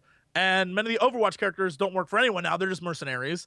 And, Roadhog and Junkrat, they're other mercenaries, but they're all mercenaries now. Overwatch is disbanded. They're all mercenaries. And the story is like, for example, in the Gibraltar map, Winston is trying to send up a signal to everyone from Overwatch, like, hey, shit's going down. I need you to help. We need to reactivate Overwatch, blah, blah, yeah. And so every map tells a different story. Like, the Hanamura map is basically the Hanzo Genji map. So it tells their story there. There's all sorts of different things in this world that are like, there's a story happening, but this takes place after the story. So the main story of Overwatch has already happened, and now Overwatch is... It's mostly lore. Like, it's lore in the same way that League of Legends is lore. You know, it's like League of Legends has factions and people who are rivals, but it doesn't fucking matter because you can pick anyone to be on any team anyway. Well, I'm curious because, and we mentioned this like briefly before the break, but one of their announcements about Overwatch was that they're going to be doing standalone animated videos that are going to explain elements of like the world, but can be watched in any order. Like, they're not going to be a connecting story arc. And then they're also going to be doing comic books that sort of build off of the actual story that you play in the game, much like TF2 does. So I kept wondering how much it was going to turn into like a good versus evil story, or if it even is. They did that with like Warlords of Draenor, and it was really good. Like, with each war leader guy, like they did like the little 5-10 minute like comic animated series things. Yeah, and it told you the history. And I basically, and I stand corrected, apparently Reaper was the founder of Overwatch, which is really cool. I like that story. So now he's a bad guy. What happened there? I want to know all that stuff. But yeah, so he died and got turned into a Reaper. The story is already done. Like, the main story of Overwatch is complete. Has like, already happened. Yeah, and so now Overwatch is done. The robots in the game are part of like the leftovers of the Omni Crisis. Like, everything has happened already. And so it's like the lore, it's the background. And now Overwatch is the world's moved on. They're all mercenaries now, and everyone has their own agenda. And so the story bits are the stories that happen on the map, like little things, like the reason why you're pushing the cargo to the shuttle on Gibraltar is because it has a satellite that's going to be sent up into space that Winston's going to contact all of Overwatch with. Like, that's the reason for that map happening. And then all the other maps have their own different things too. Like the Zumbani map has the gauntlet that whatever his name was, the one from the trailer, like that gauntlet that punches Widowmaker in the face. That's on that map, and it's going to a museum so people can see the everything has little hints of what the Except lore we're gonna is. fucking murder everybody over a museum piece for whatever reason. Yeah. Yes. Well, that's because it's the Doomfist, and it's the I most want more of powerful weapon those. ever. I want, course it like, is. we gotta get the books to the children museum so they can read. These guys are the way. We're just going to obliterate them. I mean, but let's be honest. Like, it's a team-based FPS. There's only so much you can do with story because what is their whole ludonarrative dissonance or disco biscuits, whichever you prefer. Like, though multiplayer games are the antithesis. Well, they're the pinnacle of that in that every kind of story element is usually just like lore and fleshing out and giving you a setting and context, but that's all it's doing. Right. Because everything you're doing in the game is ridiculous because everybody fucking respawns. So unless they have some weird contrived lore reason for you being able to do that, then yeah, the story is the game you're playing, not what's actually going on there. But here's the thing, sorry, go ahead. Well, I was gonna say, I think the story exists because of the response to what people saw at BlizzCon last year. Like, they created probably a basic story, and then because of the response, Metzen was like, we can make a real story off of this. And so that's because I don't remember hearing about a story until much later when I went to one of their like events, and they're like, oh yeah, no, there's this cool story. So I feel like either it's something that is sort of I've always had the assumption, I could be wrong about this, but I've always had the assumption is this is what Titan was, and that it was going to be an MMORPG, probably. But they scrapped that aspect and then went with this instead. They used the assets to make this. So they probably had story already existing. And it's important, though, I think, for these characters to have good lore and be well fleshed out because we're going to get into the whole business model thing. I really believe that in order to get the best business model, which is not selling fucking heroes, the best way to do it is you've got to get people really invested in the characters. Because people that are really invested in the characters and really love the characters are more likely to buy skins and cosmetics and stuff. Goes back to that Rule 34 shit. I'm telling you, the minute you see that on the internet, you're like, people are super invested in these characters. They care so much. Yeah, so much they want to see them doing it. It's the same totally thing true. where, like, it's totally true. It's the same thing with like WoW, where like Illidan's back and everyone's like, yay, because everyone knows did him about. Wrong. They did him wrong. But that's what everyone I'm saying. loved that character, and they made him a punk. But everybody was like invested in Illidan, and that's why everyone cares. While like if you go like Mr. Pandaria or something, people are like, that's a villain. But well, yeah, like Illidan. I don't even know who the villain in Mr. Pandaria was. Like, I just exactly. Don't. It's well, you didn't play it, right? The Shaw. Well, no. Oh gods. It's not like you played it and you were like, "Fuck this story."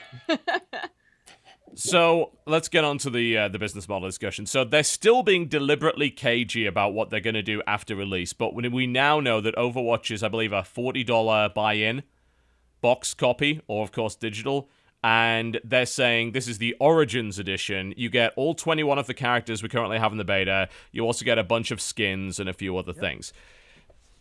And then we don't know what's going to happen. Then that's kind of the big problem, and that's where people are sort of terrified because what they're seeing is the possibility that after the initial release, they're going to start releasing heroes and they're going to start charging for them. Well, but hasn't I'll need to find it because I don't want to quote this and have it not be true. But haven't there been interviews done during BlizzCon where they were like, no, we fully acknowledge that like the major mechanic of this game is being able to swap heroes. I don't ever want to give it the same business model as Heroes of the Storm. They did say that. They did say we don't want to give before. it. Yeah, they I said think that statement goes a long way. I think it does, but they are deliberately avoiding flat out saying what they're going to do. And because of that element of doubt, I think that actually is it. They literally don't know yet, because this game isn't coming out until the middle of next year. You know, some people might be thinking it's coming out soon. It's not, actually. Even regardless of how polished and great the beta is, it's coming out in like 7-8 months. Yeah. So they do have quite a lot of time to figure that out. But I do genuinely think that they have to avoid selling characters, because it's, as we said, that this game is based around swapping on the fly. And that's why the game is fairly well balanced, because even if they do have some OP comp, you can probably figure out a comp that will break it. And you could do it on the fly. It's not like Dota or League where you're stuck with your composition for the entire game. Yeah. Well, like, if you charge people for the box copy, I feel like you should get all the heroes and then make people, like, buy skins and shit. Because people buy skins. Cosmetic stuff. People love that shit. I feel like that's the way they're gonna go, though. Like I don't know why they would charge you for another hero. Yeah. It's if they were smart, if you're paying up front, then you should get those heroes for free. I mean, they haven't even have they even made a statement to convince us that they will for sure add more heroes? Yeah, they've said multiple times their plan is to add more as time goes on. Yeah, which would make sense. But I mean, the Overwatch interview, people keep referencing this PC Gamer interview. That's like, yeah, we're not going to do that. Actually, like they said, they're not sure when and how the heroes will be added, but they said it's clearly not going to adopt a Heroes of the Storm style business model. Right. So it's, but the thing is, like, that could also mean, well, we're going to release expansions, you know, which would be the standard Blizzard model. If they do that, there's a lot of other problems with that too, because you start splitting the community. If you let expansion players play with non-expansion players, then they're going to have a problem with that too. This is a completely multiplayer game. They can't do that. Yeah, it's completely multiplayer. It goes back to what Dodger said, though, that because it isn't balanced and it's about switching out characters and finding what the counter is, if you create a character that not everyone can play, then that is a problem. It's an inherent problem. Broken. Immediately, the game is broken. Oh, shit, dude. They're going to do expansions.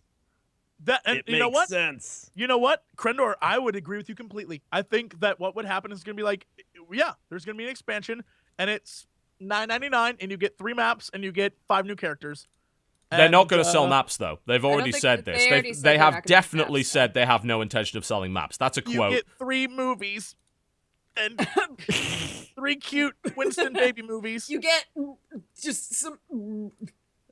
And then they're going to be like, you don't have to buy it, but if you want to play with all your friends that are going to buy it, you should probably just buy it. It's like the WoW expansions. Like, you don't have to buy the expansion, but you're going to buy it. Yeah, but if you don't, you're fucked. Yeah, because you can't be in the same world, just like in WoW. Like, if you don't have the expansion, you can still wander around in the same towns for the most part, but right, it's a competitive multiplayer game, basically. That's what it is. So there are only certain things that you can really do. You know, paid maps are bullshit. They've always been bullshit because they split the community repeatedly. They're fucking stupid. Really, the only shooter that seems to get away with it these days is Call of Duty, and that's only because it's huge. Yeah. So that leaves you with either being able to sell characters, which, again, is a terrible idea, or selling cosmetics, which seems like the way to go. And if the cosmetics are good quality enough and people care enough about the characters, then they could make a money hand over fist that way. People already love the characters. I think skins would sell so well. Yeah. And I don't know how many voices they need to hear say that, but... Oh, that's true. But they could sell, like, the campaign. What campaign? The store. Well, like there is no campaign. No, that's what I'm saying. They could make a single-player campaign and sell that. Sure, They could. It would just be a bit weird to do that after the fact. I mean, but I would play it. Isn't that what Hearthstone did? Kinda, but it's a bit different than like saying, yeah, here's you playing against AI, which we already had in the game anyway, versus here is you doing a full-on FPS campaign, which takes like huge amounts of map design, AI design, pacing, cinematics, cutscenes. Like, I mean, they're building an entire new game. Money, right? Well, yes. I mean, if that's how they did it, that would be amazing. Expansion. But so, also, I mean, what about they've created so far with the skins have been very clever. Like, it's obvious that they're really good. That what they thought through what the skins are, and it isn't just like, yeah, no, it's this one's like the rainbow one. Like, they're all very clever. They're all really good skins. Yeah. and you know they're all. I feel like they know what they're doing here, and it's just we'll just have to wait and see what that is. Because I mean, all this is a speculation at the moment. No one has a clue. Yeah, all I including know is Blizzard that- apparently. Yeah. The Farah one was okay. It was just like her gold. I was like, that one's kind of meh, but the other ones were really good. The other ones were really, yeah. The Yeah, Bastion one's still interesting, the yeah. best one. The Bastion one's all I care Overgrown about. Bastion, yeah, because he's been Oh, a turret so for so funny. long. He's got like stuff growing on him. That's pretty great. Even What the about bird had time to lay eggs? what about the fact that they're actually charging up front for it? I mean, but my personal opinion is that is entirely fine. But I don't know what the rest of you think Same. about it. I think think it's it puts fine. people's minds at ease. Honestly, I think it feels like a much more straightforward, no bullshit way to do it. Just like you pay money, you get the game, you get all the characters it starts with. Like there's Yeah. no I agree. wishy-washy aspect to that. As long as they stick to that, everything should be fine, right? As long as you don't fuck it up, Blizzard, we'll be good. Yeah, as long I mean, I'm as- totally okay with it. I think people are worried because they're like, oh, well, it'll be like Titanfall then, because in like 9 months it'll be dead and nobody will play it. Except that wasn't I made by don't Blizzard. think so. Yes, one that wasn't made by Blizzard. Well- 2, on PC it's $40, not $60, which is a good thing. Yeah. I feel all right. I feel like there's potential for that if they don't add more modes or more like Yeah, I still agree with that. Like, right now in the beta, the game modes are really simple and quite repetitive. Yeah, everyone's really excited because there's new characters now. Like, it's fun, it's new, it's fresh. There's a lot of stuff happening in it, and you're experiencing new fun things every time you play. I feel like eventually, playing the same like either push an objective or capture point over and over and over and over again might be a problem. But I feel like As they'll add all a- the typical like FPS game. Like they'll do like search and destroy. Like once you're dead, you're dead. They'll do like team deathmatch, King of the Hill, like all the basic. Here's the thing. As a longtime TF2 player, that's all that TF2 players have been doing for fucking years, and they still play it. It's That's like, true. I'm gonna push the cart until I die. That's the mentality in that community. Yeah. They should make a person that only pushes the cart. That's their only objective. His name's like Cart Pusher McGee. He's like, and I've he's been super, pushing super this. tiny. So you like sometimes can't see him, but Yeah. if you shoot him once, no matter what, he's just dead. Oh my But like God. once he's on the cart moves extra fast. Yeah. Oh my God, Yeah. that'd be amazing. I mean, TF2 is also free. That and also has more weapons than any other game I've ever seen, and has hats. the hats and the whole weird metagame and marketplace and crafting and all those multiple modes, like man versus machine and all the different events that they do. TF2, even though it That's does true. have some very simple modes, it's got a lot kind of on the side, But which Overwatch doesn't have right now. wasn't free at the start. No, it was not. No, but it did come with like 3 other games, so It's that been did free help. for long enough now that Yeah. people have been doing push the cart for a long time. That is true. Yeah. Yeah. It's Yeah. a fun game. I like it. fun. The Yeah, I mean, I only still thing think is like Overwatch the is great. matchmaking still needs some work. It's like we'll queue Yeah. up and wait for like 20 minutes. I haven't run into that problem, but maybe your hidden MMR is just so low that it can't find someone bad enough for you to play That's against it. Crendor. You think That's about the that? reason. Probably That's the- the reason. That's But I probably was it. platinum in StarCraft. So You that were. means that's like maybe it's That so, carries over to games. That Yeah. carries over the next game. maybe it's that never so- leaves I'm also gold 3 in League of Legends. I'm a very slightly above average player Yeah. in some games. You are. When you put your mind to shit, you do very well. I will give you that, Crender. Exactly. Yeah. People talking about capture the flag.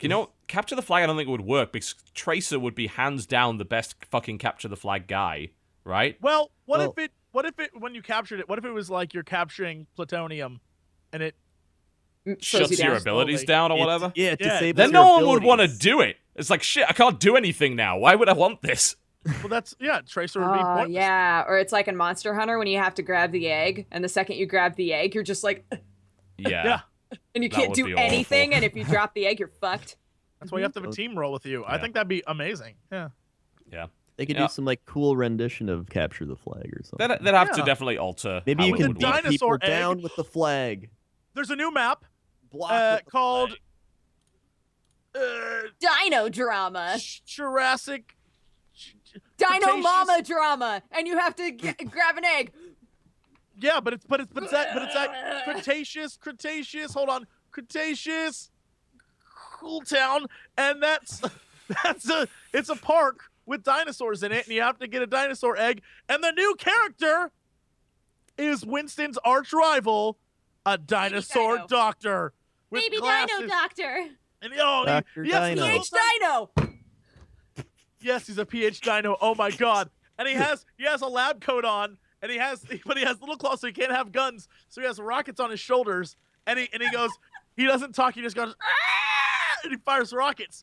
And he's like, "Oh, that'd be amazing." This is the PH worst Dino. idea. PH Dino, Doctor, we got it. And the whole map is based on him. He's trying to grow an even bigger, better version of himself. What would his ultimate be? His ultimate is volcanoes explode. A meteor comes down and kills people. He summons a meteor. Including Oh my god, he just himself. pulls out a little remote and he's like, boop! And then just a meteor.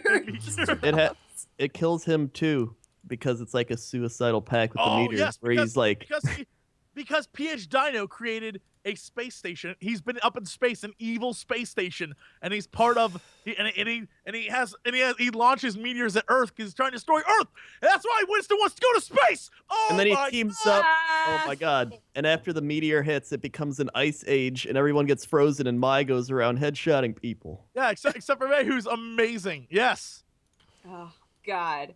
Why haven't You're we welcome, been signed Blizzard. yet? All that's free. Doing all hired the work, yet. Liz. Unlike your game, we're going to take a break. After the break, we'll talk about whatever the news is, which is mostly complaining about Fallout. There you go. Co-optional podcast. We'll be right back. Ladies and gentlemen, welcome back to the co-optional podcast that I fixed during the break. It's all good. Yay! It was a team effort. Yeah, Yeah, it was. we all did. you I had to didn't- swap everybody around again. You didn't need to though. You could have just. I They could have been would've left. Jesse. Complained. You know they would have complained. Crendor could have been you. I don't know. I don't know what all was happening there, but Yeah, it would have been great. Would have I've been a hosted- good goof for the I've people at hosted home. the podcast like 3 times. This went smoothly every Yeah. time. I'll restart my computer after this podcast, but currently we're all right. Okay, so news, of which there really isn't a lot of. Like, so I want to Fallout ask. is kind of glitchy. Yeah, I want to ask one question. Has anyone actually played Fallout 4 yet? I mean, I'm like No. 3 hours in. Okay, all right. Well, we're gonna pick your brain about it then. So, Oh, are you? Okay. yeah, pretty much. I got review code a week ago, but I was away from home and didn't have the time. And also, Jen said if you play that in front of me, I will kill you.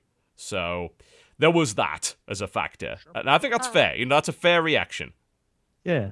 So I know half of the people in my life who have played it have said it's so fun, I never want to stop, and then the other half have been like, this is really boring, and I don't get all the hype. So I'm curious to see where Jesse falls on that map.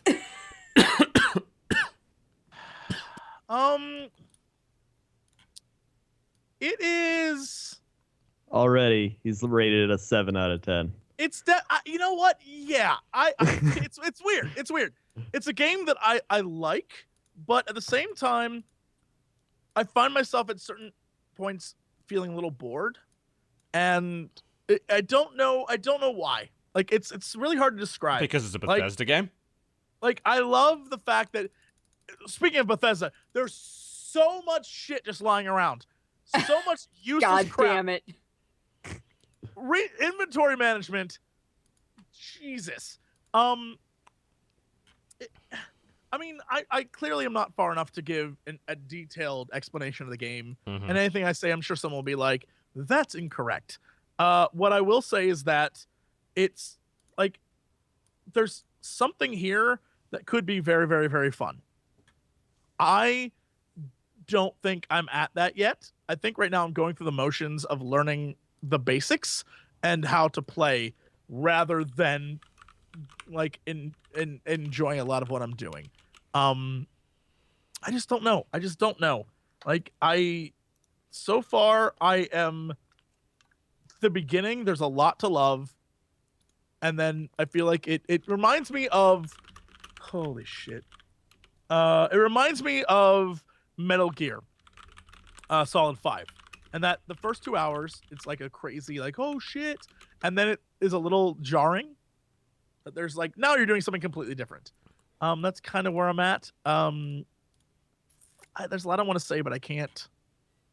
I don't want to spoil stuff. But I mean, can you at least talk about its gameplay rather than the story? Oh, Anything I like think that? the gameplay's. I think the gameplay's fine. I think the mechanics of the game are fine. But I don't know all the mechanics because, like I said, I'm literally only 3 hours into the game, so I can't tell you everything there is to do. I don't properly know. I'm told the UI is not brilliant. I mean, it's not something that bothers me. I mean, what have you heard about it? And I can maybe talk on that. That it was really designed for a console and that it doesn't handle well with keyboard and mouse. I also heard that the building, which obviously you won't have got to yet, literally requires 3 hands to do properly. Because the way it's designed, like you have to use like the mouse and WASD and the cursor keys, which you physically cannot do. I wish I could just body swap with Sam really quick because he's done a bunch of building in that game already. Yeah, I think the best way to describe it is, George Ridiculous in chat is like, it plays like, it has that Skyrim-y playing style to it, which I fucking love Skyrim. In other words, hundreds of hours of nothing at all, really? I mean, there's a lot of nothing. It's like I said, there's a lot to love in this game, but at the same time, there's a lot of moments where you're just like, what even am I doing? Like, it seems like I'm not doing anything. That's how I feel every time I play Terraria, and people say that I'm... That's how I feel when I play Terraria's Terraria. full of that. WoWCrendor. Absolutely full of that. Apparently you can Thank use you. Shift and WASD and you don't have to use the things. I mean, that's still pretty dodgy, but you don't need 3 hands for it, so that's the main thing. It's one of those things where, like, I play those games, and I'm like, this could be fun. And after, like, a while, I'm like, I'm just really bored and want to go play something else. Skyrim did have that very exploratory feel for me, where I was like, I'm going to just run in one direction and see what I find. And I enjoyed that aspect of Skyrim. Well, I mean, that's Bethesda games in a nutshell, isn't it? That you can do that. Yeah, but I think I liked definitely... it more in Skyrim because I like medieval fantasy more than like post-apocalyptic fantasy. So I'm like, oh, I'm gonna go explore as like a medieval guy instead of being like I'm post-apocalyptic. Like that's the only reason I enjoyed it more. Nothing like gameplay. I think I'd find the dystopian setting a bit more engaging. I agree. I would agree always with found that. I like Elder that. Scrolls very generic.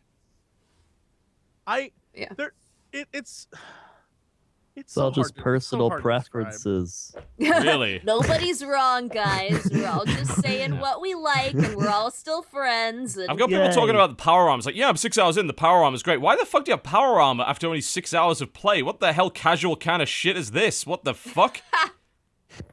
But again, like Jesse said, you're constantly picking up shit. Like I watched Sam play for like an hour, and every body had like 6 things on it. It was nuts. I can't even stress to you how, like, if you are, and I'm so glad I decided not to. If you are trying to do a Let's Play this game, God bless. Edit your fucking shit. You might as well edit heavily because, for real, like if people thought I was obsessed with, and I might actually stream from the beginning and start over because I just wanted to play it, and I did so a little bit last night while things were rendering out. Like if you just want to play it, just to play it, if you're like me, you're going to find yourself constantly picking up everything and thinking, this is used for something. Oh, these glass bottles, I can use these glass bottles for something. Everything, and it feels like everything has a use, which makes it even worse because then in the back of your mind, you're like, I need to get everything because everything will eventually be useful to me. And that makes you go around and look everywhere. And the problem, I think, the reason why I have moments of boredom is because I'm doing that so much that I'm just like, I don't want to miss this, and I don't want to miss this. And because the game heavily features the aspect of, like, you can use all the shit you find to make cool stuff, I'm like, I don't want to miss out on a cool thing I can make. Oh, dear. It feels like the pacing of the game is being slowed down by you wanting to grab everything. That's part of the problem with, like, open world, though. Well, yeah. Yeah, just very like... much so. But this is like open world meets Borderlands over, I don't know. Like the way it's sounding, again, I haven't played it yet. I've only watched other people play it. But like if it was like a huge open area to play in and you had Borderlands levels of drops and chests and things like that, I'd just be like, I can't do this. It's too much. I feel like if I was going to go through this for like entertainment purposes, I would buy a strategy guide. So I had a thing that listed exactly what everything was needed in order to make stuff. Right. So I wasn't going around collecting everything under the assumption that this will be used for something important later. It's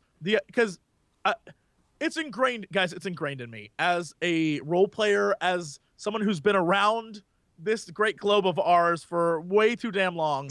I've played games where fundamentally the first weapon you get in the game, or you find an item on stage 1 that is the best thing in the game later on, like when upgraded that is in my brain. And it's because of games like that I'm consistently thinking, oh, well, this screwdriver later on, if I upgrade it all the way, becomes the sword of truth. And it's the best fucking weapon ever. And it's in my brain because of that. And I can't get it out. So I'm constantly picking up everything under the assumption one of those things will be super important later. And this game makes you feel that way. Right. And so the vast majority of my experience so far has been, I need to get everything. So after the intro and after the first bit of the game, which again, it reminded me, I mean, it's not very similar at all, but it reminded me of Metal Gear Solid 5, and that it's this crazy intense, like, shit's happening, awesome. And even, I guess it kind of reminds me of Skyrim, because the beginning of Skyrim was this crazy intense, like, you're in an event, and then you're set free. And that's what this is like. Crazy intense, scripted, and now you're set free. And when I'm set free, I'm like, what do I fucking do? There's too much to do. And there's a lot to do in this game. Like, a lot to do. And that's where I'm at. I hit that wall of like, there's so much to do. I'm just like...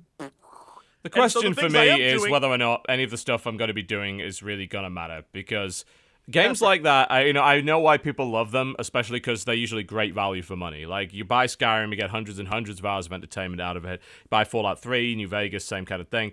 For me, though, like, the level of quality of content from moment to moment is so much lower than most games, because it's just this huge wander around wasteland thing, occasionally find something that's okay, do a bunch of fetch quests, maybe craft, maybe meet an interesting character, but then for several hours maybe you then don't, because you're just wandering around the place.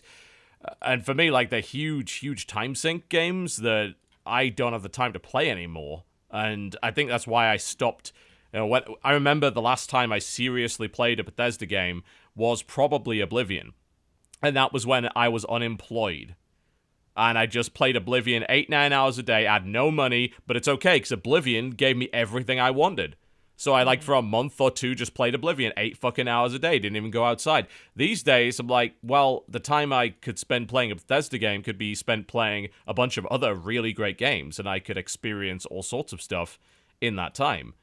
So I think that's, as I've got older, I've become less enthusiastic for the Bethesda style of doing things, which is dump you in this giant-ass world, which is in many ways quite empty, but you're going to wander around finding every nook and cranny and every quest and every item, and it's going to take you a long time to do it.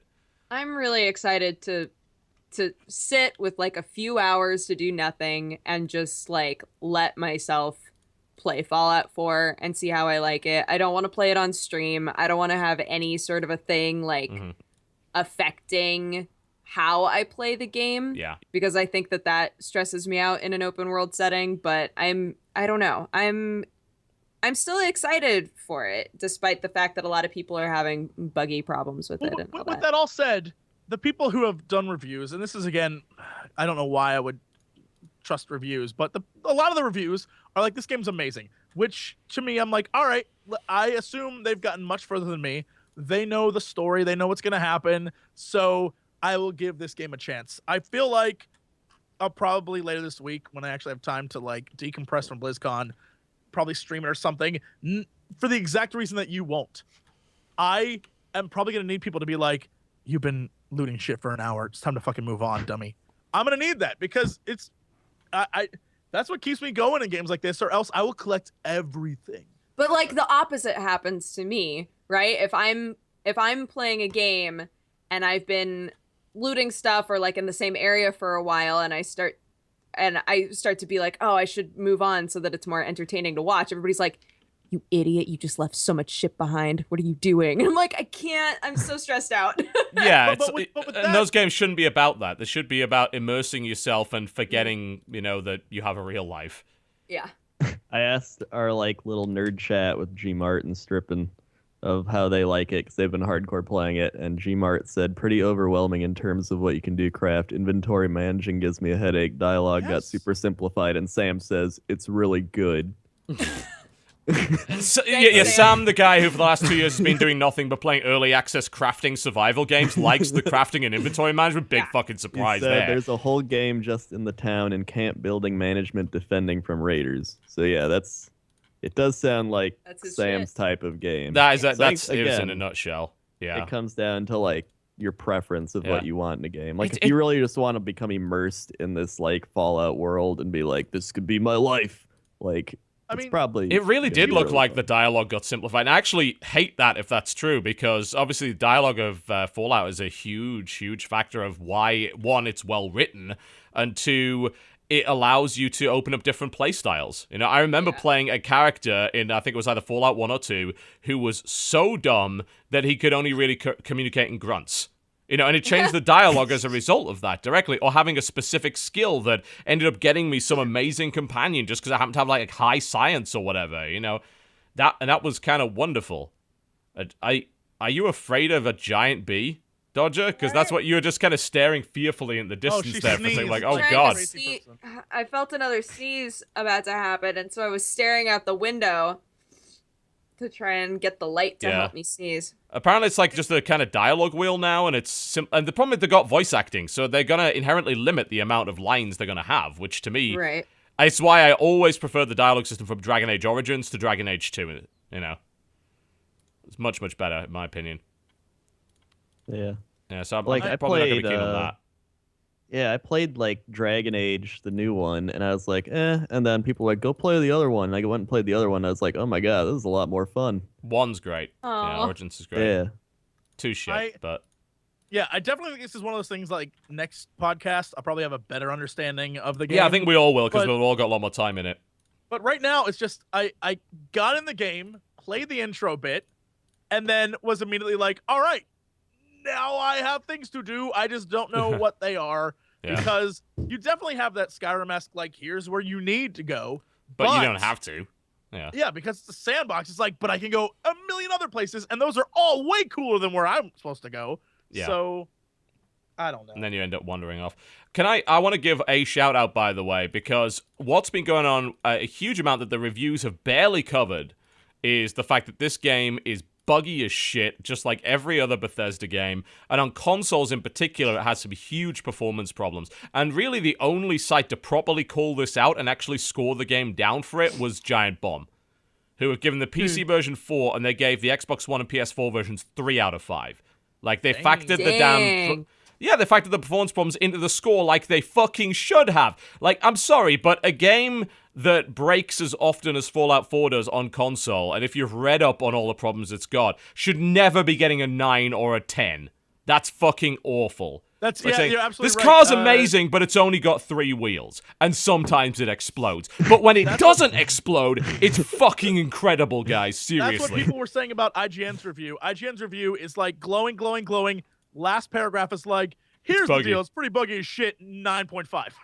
It's what? I don't think under any circumstances, I think scores should all go to hell anyway, but if you're gonna score, ignoring bugs and performance problems and mechanical issues that a game has is disingenuous as shit. And don't give me this whole, you sure it's buggy? I've been playing and haven't noticed anything. Great, thank you for your anecdotal evidence. It's a Bethesda game. People run into all sorts of shit. You probably haven't even got to the place that's the problem yet. On Xbox One and PS4, when you were zooming into a scope, it was halving the frame rate. And bear in mind, this game runs at 30 anyway, so it was running like shit every time you look down a scope. All sorts of problems, pathing issues, and clipping. And if you try and unlock the frame rate on PC, of course, it goes to shit because it uses Gamebryo. So if you go past 60, the physics break. There was a guy who recorded at 144 because he had a 144 hertz monitor. He literally couldn't leave the intro area because the physics broke. There's all sorts of issues with it. And, the PC version, you have to mod the ini files to get rid of mouse acceleration, get your field of view where you want it to be, fix the UI somewhat, and all that kind of thing. That's the classic, IGN thing. It's like, there's so many bugs, you're going to need bug spray to keep them away. 11 out of 10. 11 out of 10, because it's a Fallout game. There was a point that people have made repeatedly that I think is absolutely valid, that fucking Bethesda games get a free pass whenever they're janky as shit on launch. Like, nobody seems to care. But, if you let Ubisoft do that, they'll tear you to pieces, for obvious reasons. And Bethesda somehow gets a pass. And I'm not okay with Bethesda getting a pass on that. If the game runs like shit, that's a problem. And don't tell me, I don't care how it looks. You care about how it plays. And if it runs like shit, that's what it's affecting. It's like Call of Duty, too.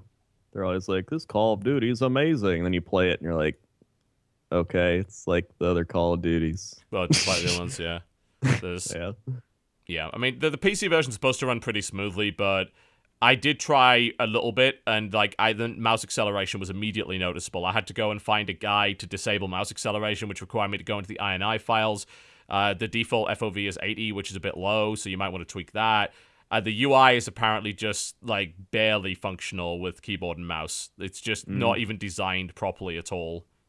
So, yeah, apparently there's also no colorblind mode that someone's telling me about, so anyone that's color deficient has some issues there, so, yeah. So fun. But 9 out of 10 out of 10, because it's a new Fallout game, guys. 10 out of 10, 10 out of 10. No. Game of the year.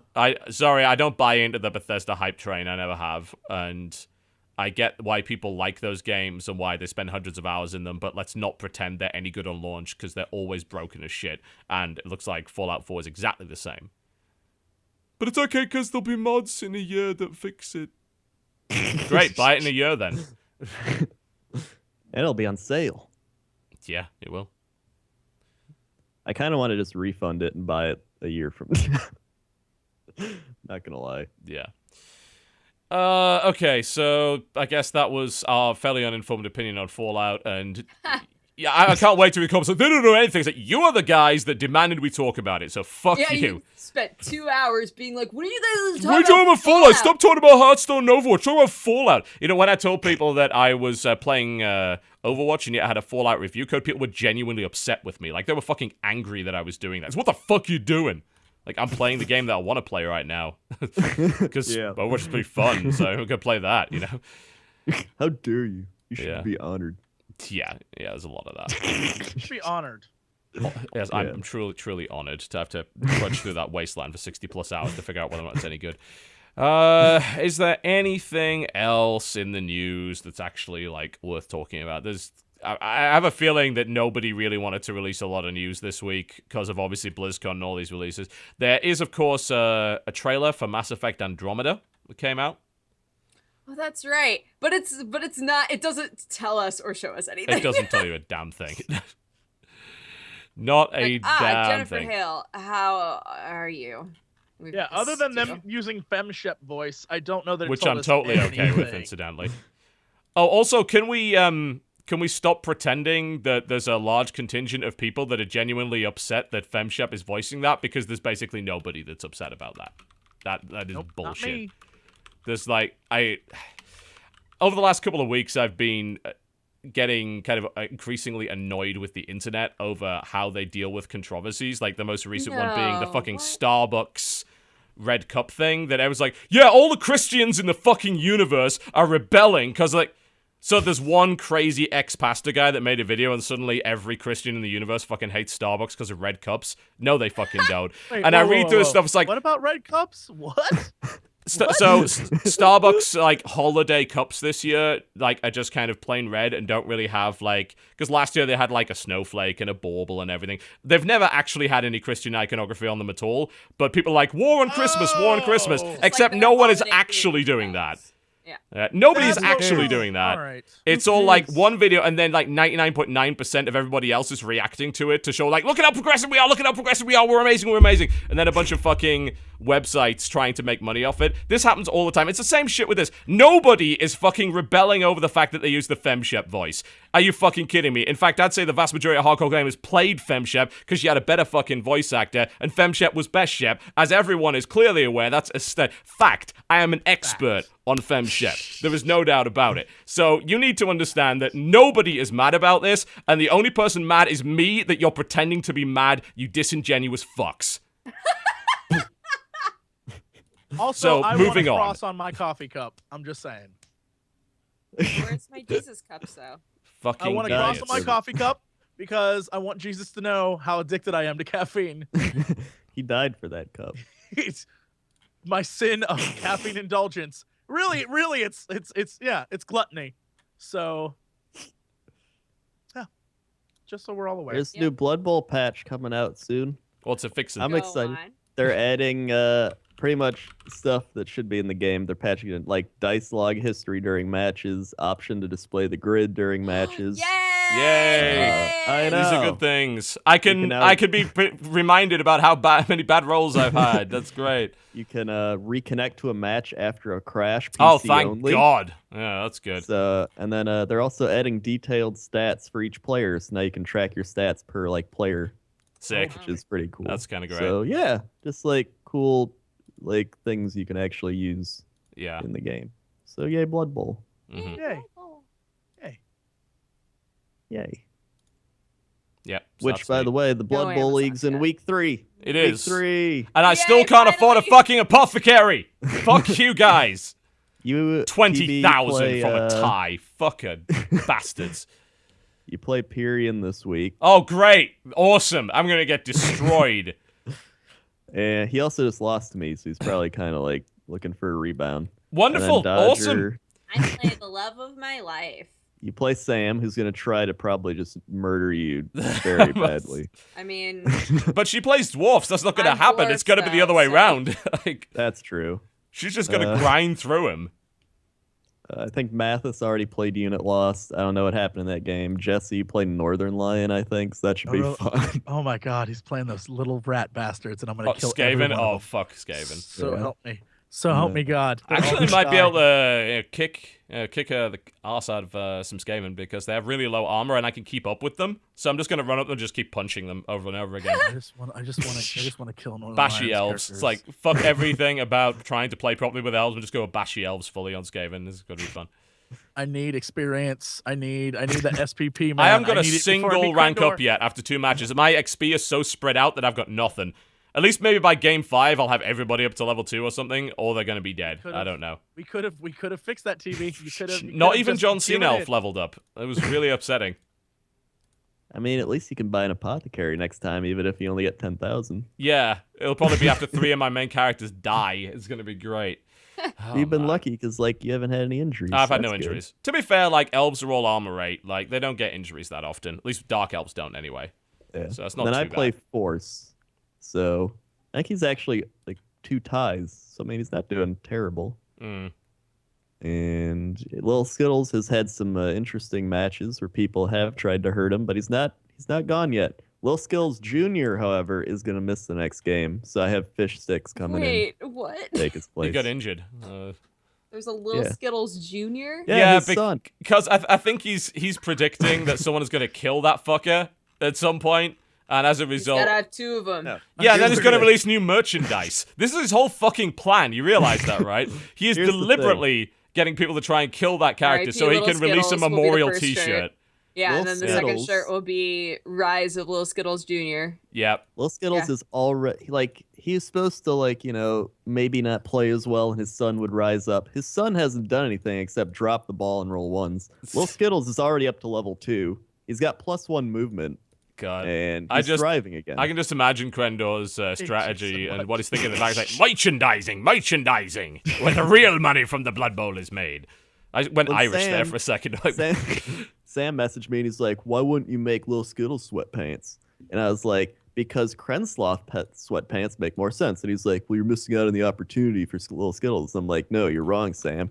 This is where you should have went to Marketing 101 in community college and gotten a D in it.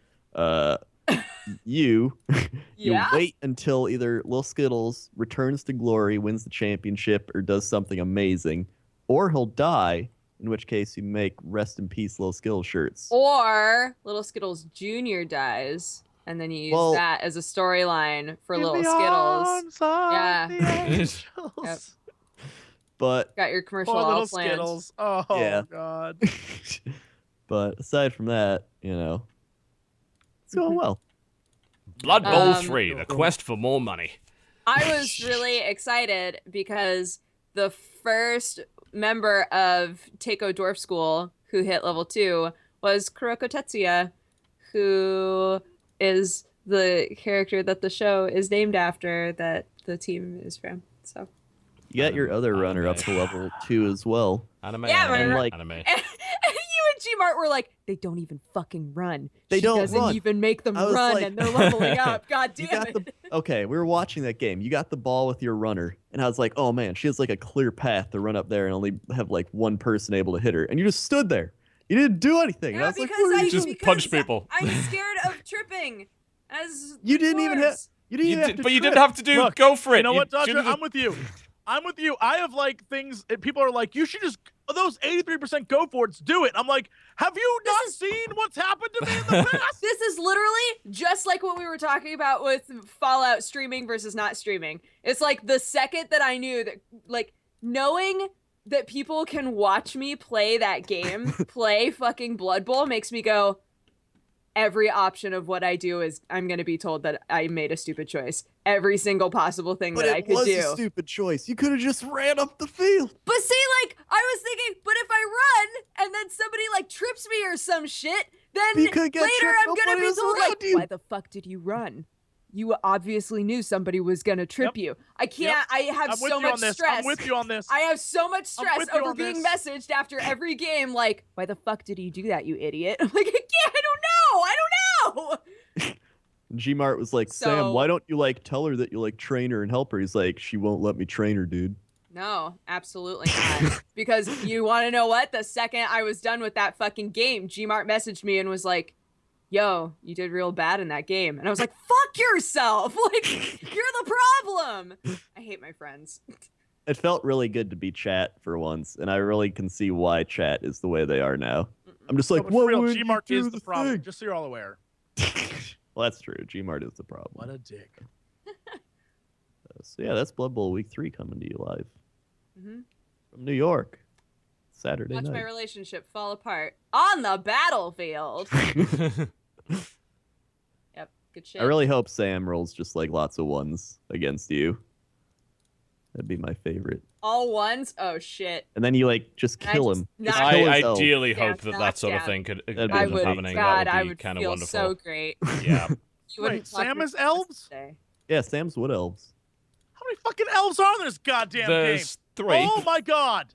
There's high elves, dark High elves, elves, and what else? what elves? Right? Yeah.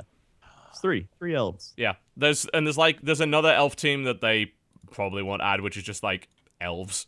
Like regular Yeah. elves. Just kind of a mixture Although they of that. said they hinted that they're working on the slan, the frogmen. That'd be really cool. Oh my god, that would be amazing if they went full slam. Yeah. Where the fuck, I need my Norseman back. We're I gonna know. get some Viking going on here.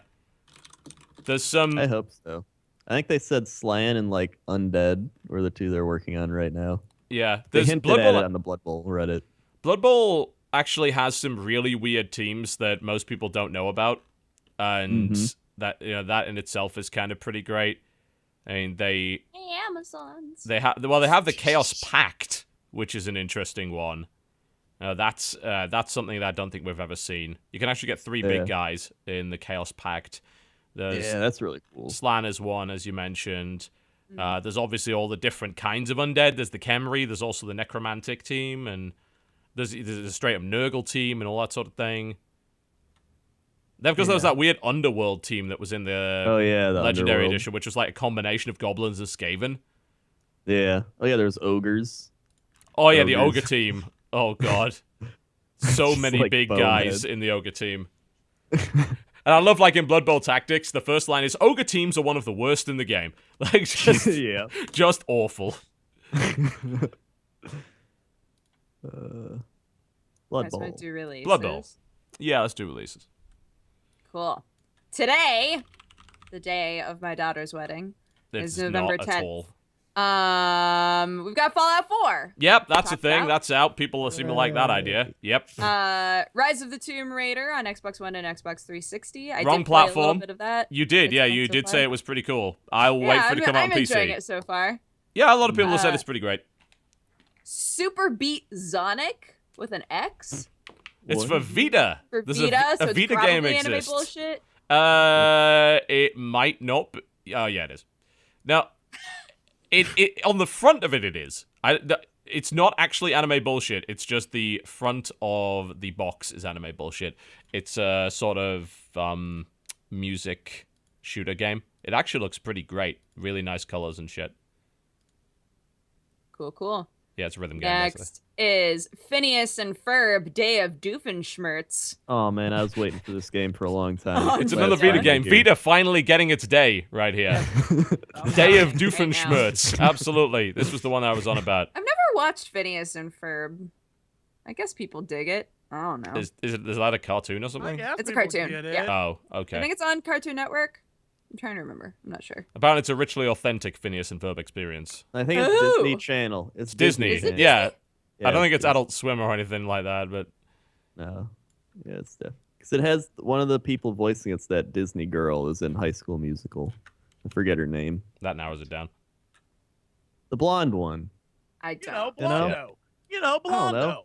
I'm getting to the Blondo. point where I'm getting old, and I'm like, what was that, lady? That That the one kids girl. like. We're doing the counter. All right, next. Damn kids. Next my is lawn. Arcade Archives Super Dodgeball for PS4. It's Super Dodgeball. Super Next up dodgeball. is Skyscrapers for PS4. This Oh, actually yeah, it's on PC as well. It kind of looks interesting. It's sort of like a mixture of speedrunners and Smash Brothers, from what I can tell. Like you're competing and fighting your way to the top of a collapsing building, so it's kind of like a vertical speedrunners, but you're also fighting each other to try and knock each other off. It actually looks kind of great. Interesting. Chromia for PS4. Ew, that's a interesting one. Chromia. That's also out on. That's also out on Steam. It is kind of like Rez, apparently. Yeah, it's a sort of on rails kind of Rez-like shooter. Actually, looks kind of neat. Also, Legacy of the Void is out today. That's not on our list, but StarCraft 2 yeah. Legacy of the Void is available. Go buy it. Go play it. Go watch our videos so that we might be given more Blizzard money in the future. That would be great. Thank you. I'm not Yeah. making any of those. I'm You can not go either. All right, tomorrow, November 11th, we've got The Forgotten Forest. The Forgotten Forest. Apparently, it's an RPG horror game. Okay. What? All right. Forgotten Okay, I. Forest. I don't know how That's that actually works. kind of Okay. yeah. Is it on Steam? Because I can't even find it on Google. No, it's on Desura. It looks like Just- it was made. I'm sorry, it's on This- Desura. Oh. Desura shut down, Well, that that's hasn't where been- I'm looking right now. so it's not There's on a- Steam. It's So where so can you real. actually It buy? really is. Does this game even exist? Yeah, it is on Steam. It's There's coming also out. a book called today. The Forgotten Forest. from This is an RPG 1990. Maker game. 1992. It's Yeah. RPG. Is it a young Yeah. adult novel? Key features: jump Looks like a kid's scares. book. Woo! Yeah, great. It's an RPG Maker game with jump scares. I couldn't be less interested. Next, Great. Next is called Evil Defenders. but why would you defend evil? What? I You're mean, defending against evil. Maybe they're evil people defending their evil master. Well, maybe It's they're defending a against evil. tower defense game. Although to its Not credit, as to a its credit, the art style is actually quite nice. Oh. Next up is called Kuro Blaster. Okay. I feel that any game that releases itself this Okay. week is probably not going to sell many copies. I don't know why I get that idea. No, I feel bad for anybody who was like, I think early November is a good idea. So, Kero Even, Blaster looks like it was released on the Atari 2600. It is a run-and-gun shooter with pixel graphics that looks unbelievably ancient, basically.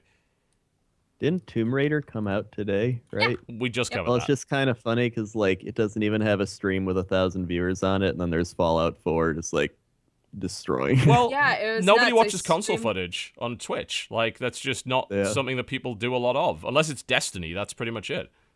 Yeah. Last up tomorrow is Spelunker World on PS4. Which is not Spelunky, right? I don't think so. It says Spelunker. Spelunker World. Spelunker.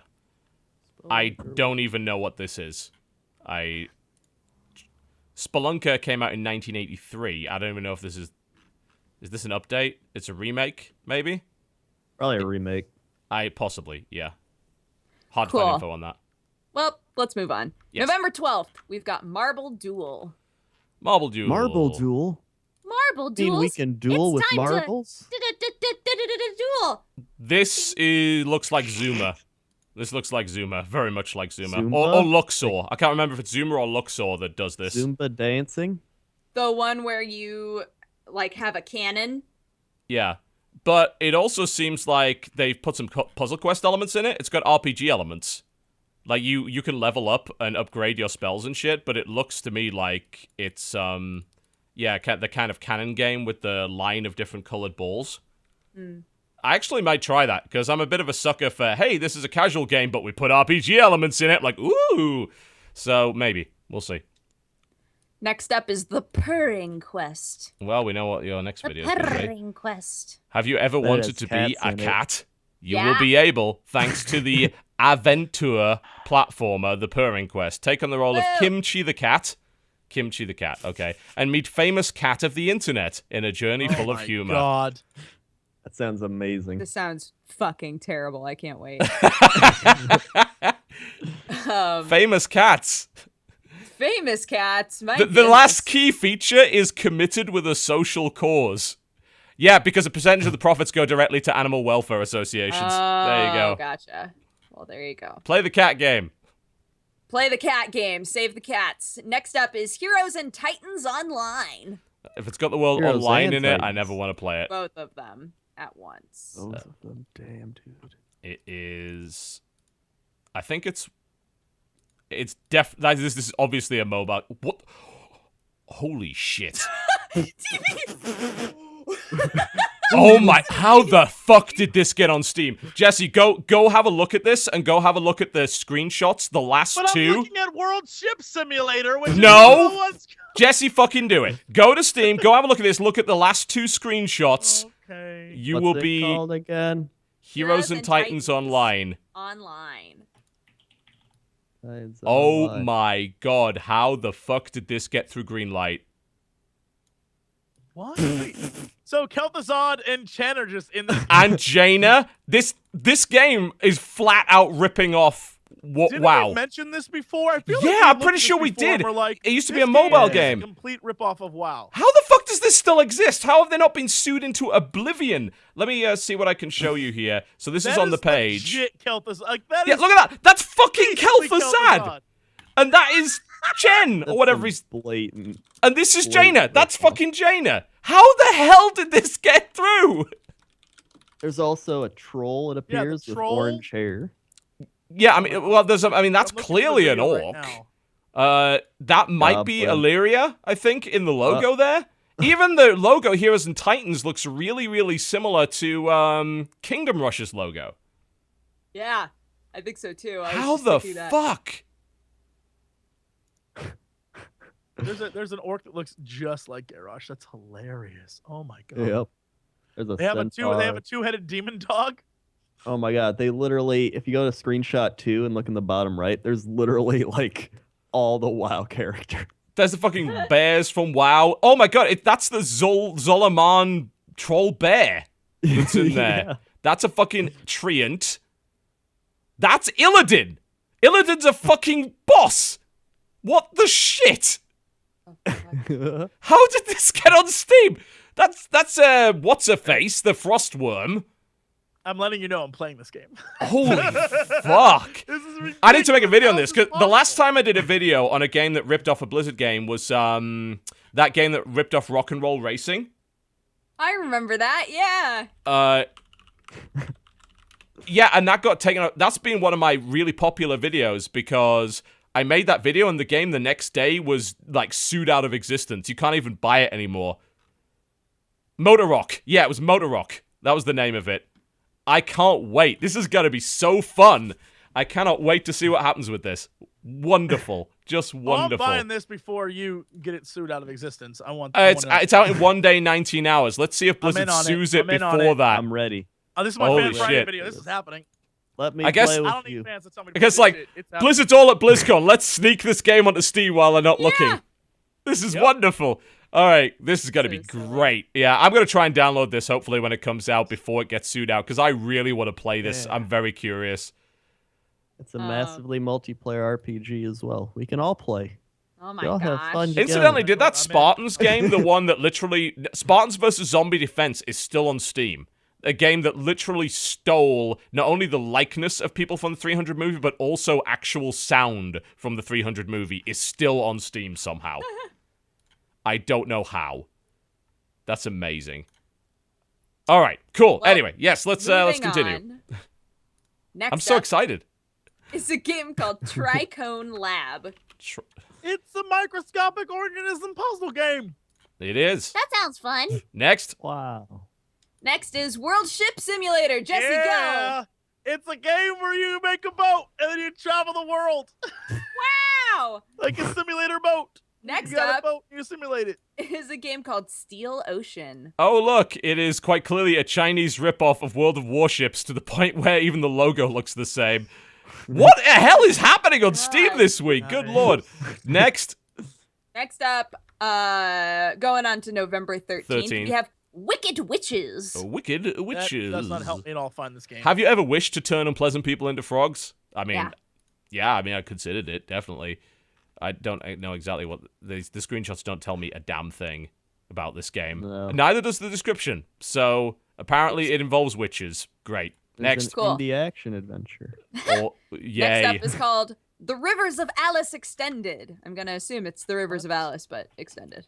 A classic-style emotional graphic adventure in a universe of puzzles and characters. Yeah, it's a point-and-click, basically. Cool. Next up is Football Manager 2016. I assume it's a management game, but about Yeah, so this is the football. game that causes overall productivity in the UK to drop 30% when it comes out. It's basically one of the most, if not the most popular video game in the UK, period. What? Yeah. It dominates every year. It's What? incredibly Shit. popular. Yeah. As someone who so plays weird. Madden as a simulator game, it can get very addicting. Yeah, Football Manager is the D&D of people that like football in the UK, Yeah, and it's it like sells nerd untold RPG. millions of copies. It's incredibly popular. Or like Yeah, cool, y'all love cool your sports football kids shit. RPG. Absolutely. Yep. All right, next. Next up is Aquatica. An action-adventure game with puzzle elements. There appears to be a turtle of some sort, and there are boss fights. Great. Next up is Uriel's Chasm 2. This is that game. This is that game. This is that game. Oh my god, guys. What? Everyone needs to go look this up. This is that game. All right, while you look this up, I'm going to read you the description. The shit is this? The unlicensed Bible game that should have been buried in a desert is back. What? And this time, it's taking no prisoners on its metaphysical psychosis quest into the very nature of God and death. Narrated by award-winning no-wave high priestess Jerome. Jarbo, whatever this... Wait, what? It's a game that makes, like, just look at the screenshot. This game makes no fucking sense. I'm not doing it. And then it's interrupted. The game is interrupted periodically by people saying, like, this is a shitty game. Like, it's crazy. Crazy. the top Crendor. review. The top review is please kill me.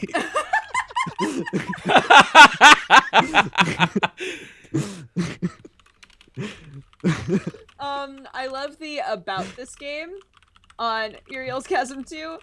You've been showered with mercy and adopted as a daughter by a mysterious entity known as the Abstraction, charged with cultivating a garden paradise on a barren frame in the middle of space for a mysterious suitor who is yet to come. Oh, wait. There's... Oh, no. I was looking at Uriel's Chasm 1. There's a 2? This is 2, yeah. This is What? the second one is the one that's I wasn't about even- I to didn't come out. Oh, my God. I didn't even know. Yeah. Oh my god. Shut up. Uriel's Chasm 2 NX? That's some next level shit. So let's move on. Hugurashi when they cry where? I assume that's Yeah. how it's pronounced. Higurashi when they cry, who? Oh, okay. Maybe. It's I don't know. it's anime bullshit. It is a Perfect. sound novel, apparently. So not a visual novel. Oh. That sounds interesting. Next up is Animal Crossing Amiibo Festival. Well, I think we know what that Let's is. just gloss over that. Yep.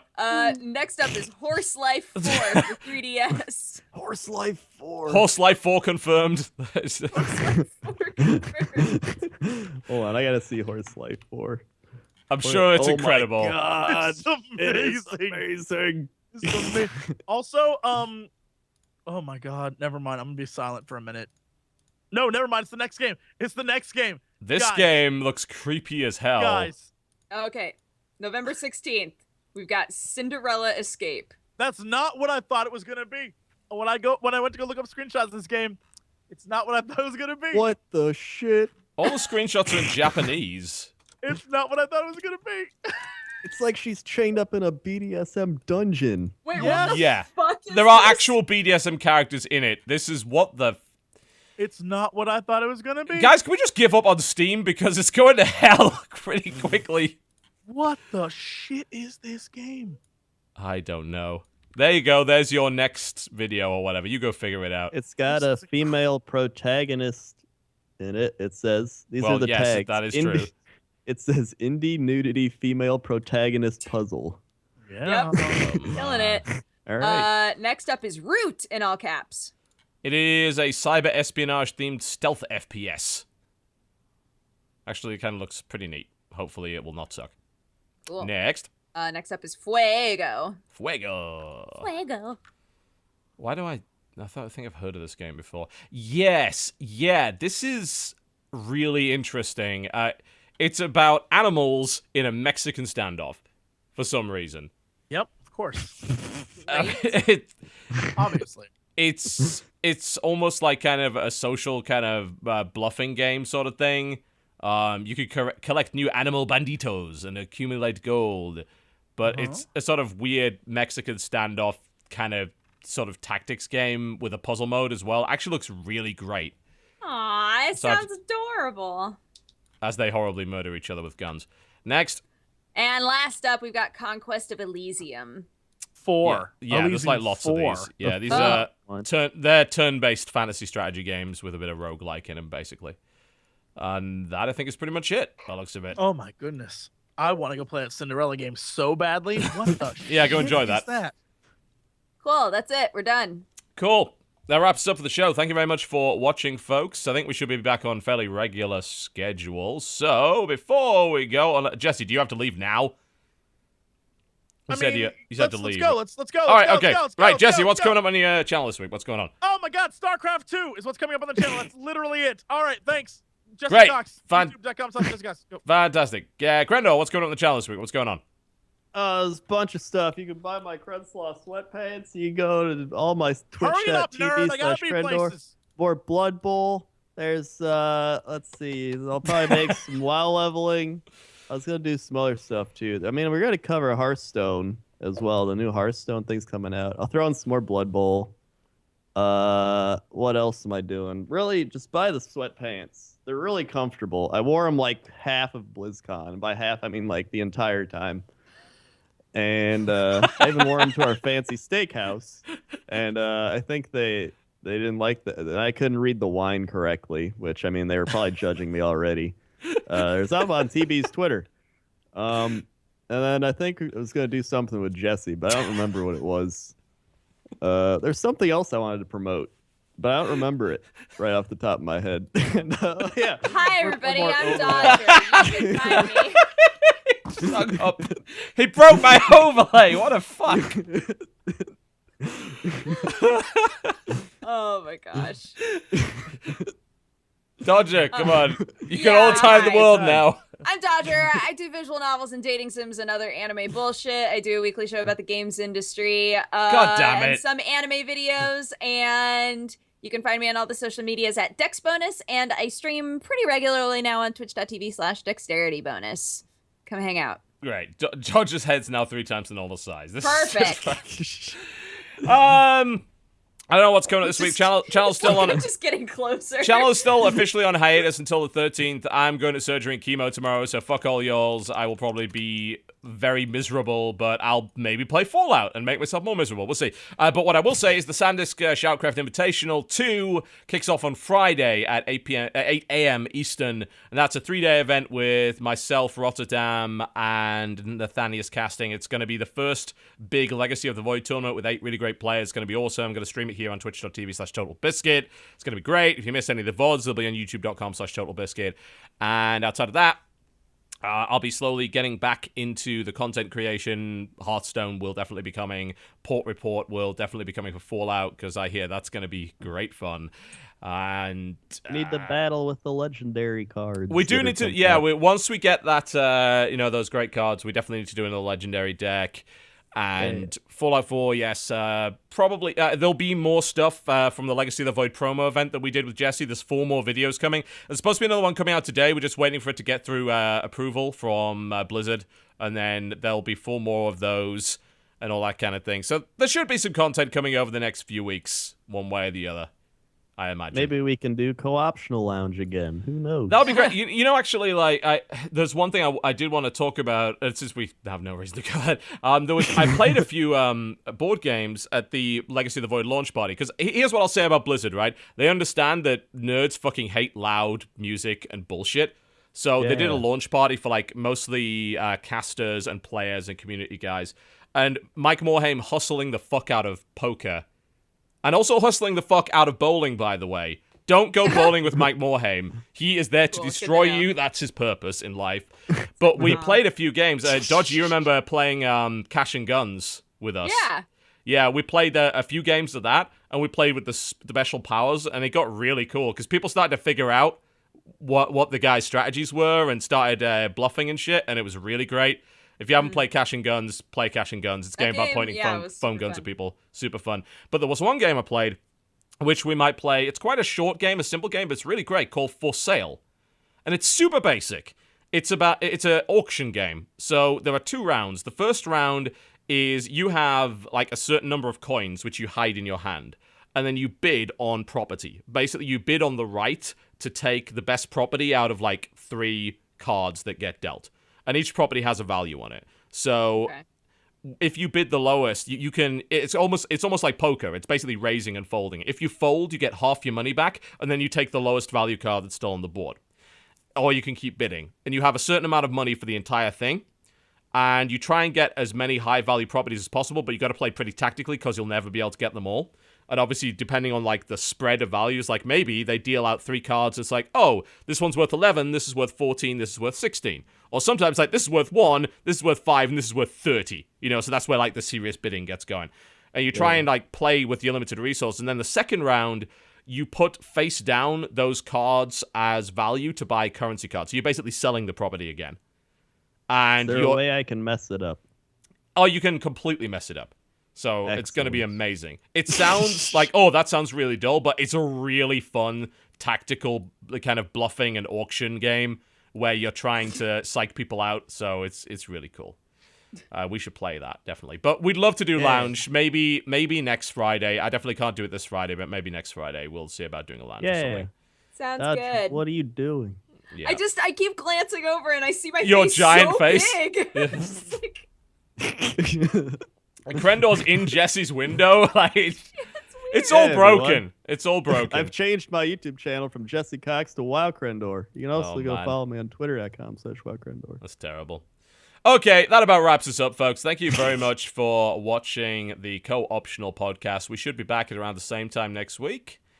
Thank you very much. And remember to tune into the SanDisk Shoutcraft Invitational, which is kicking off on this channel Friday at 8 a.m. Eastern. Woo! Goodbye. Goodbye. Bye.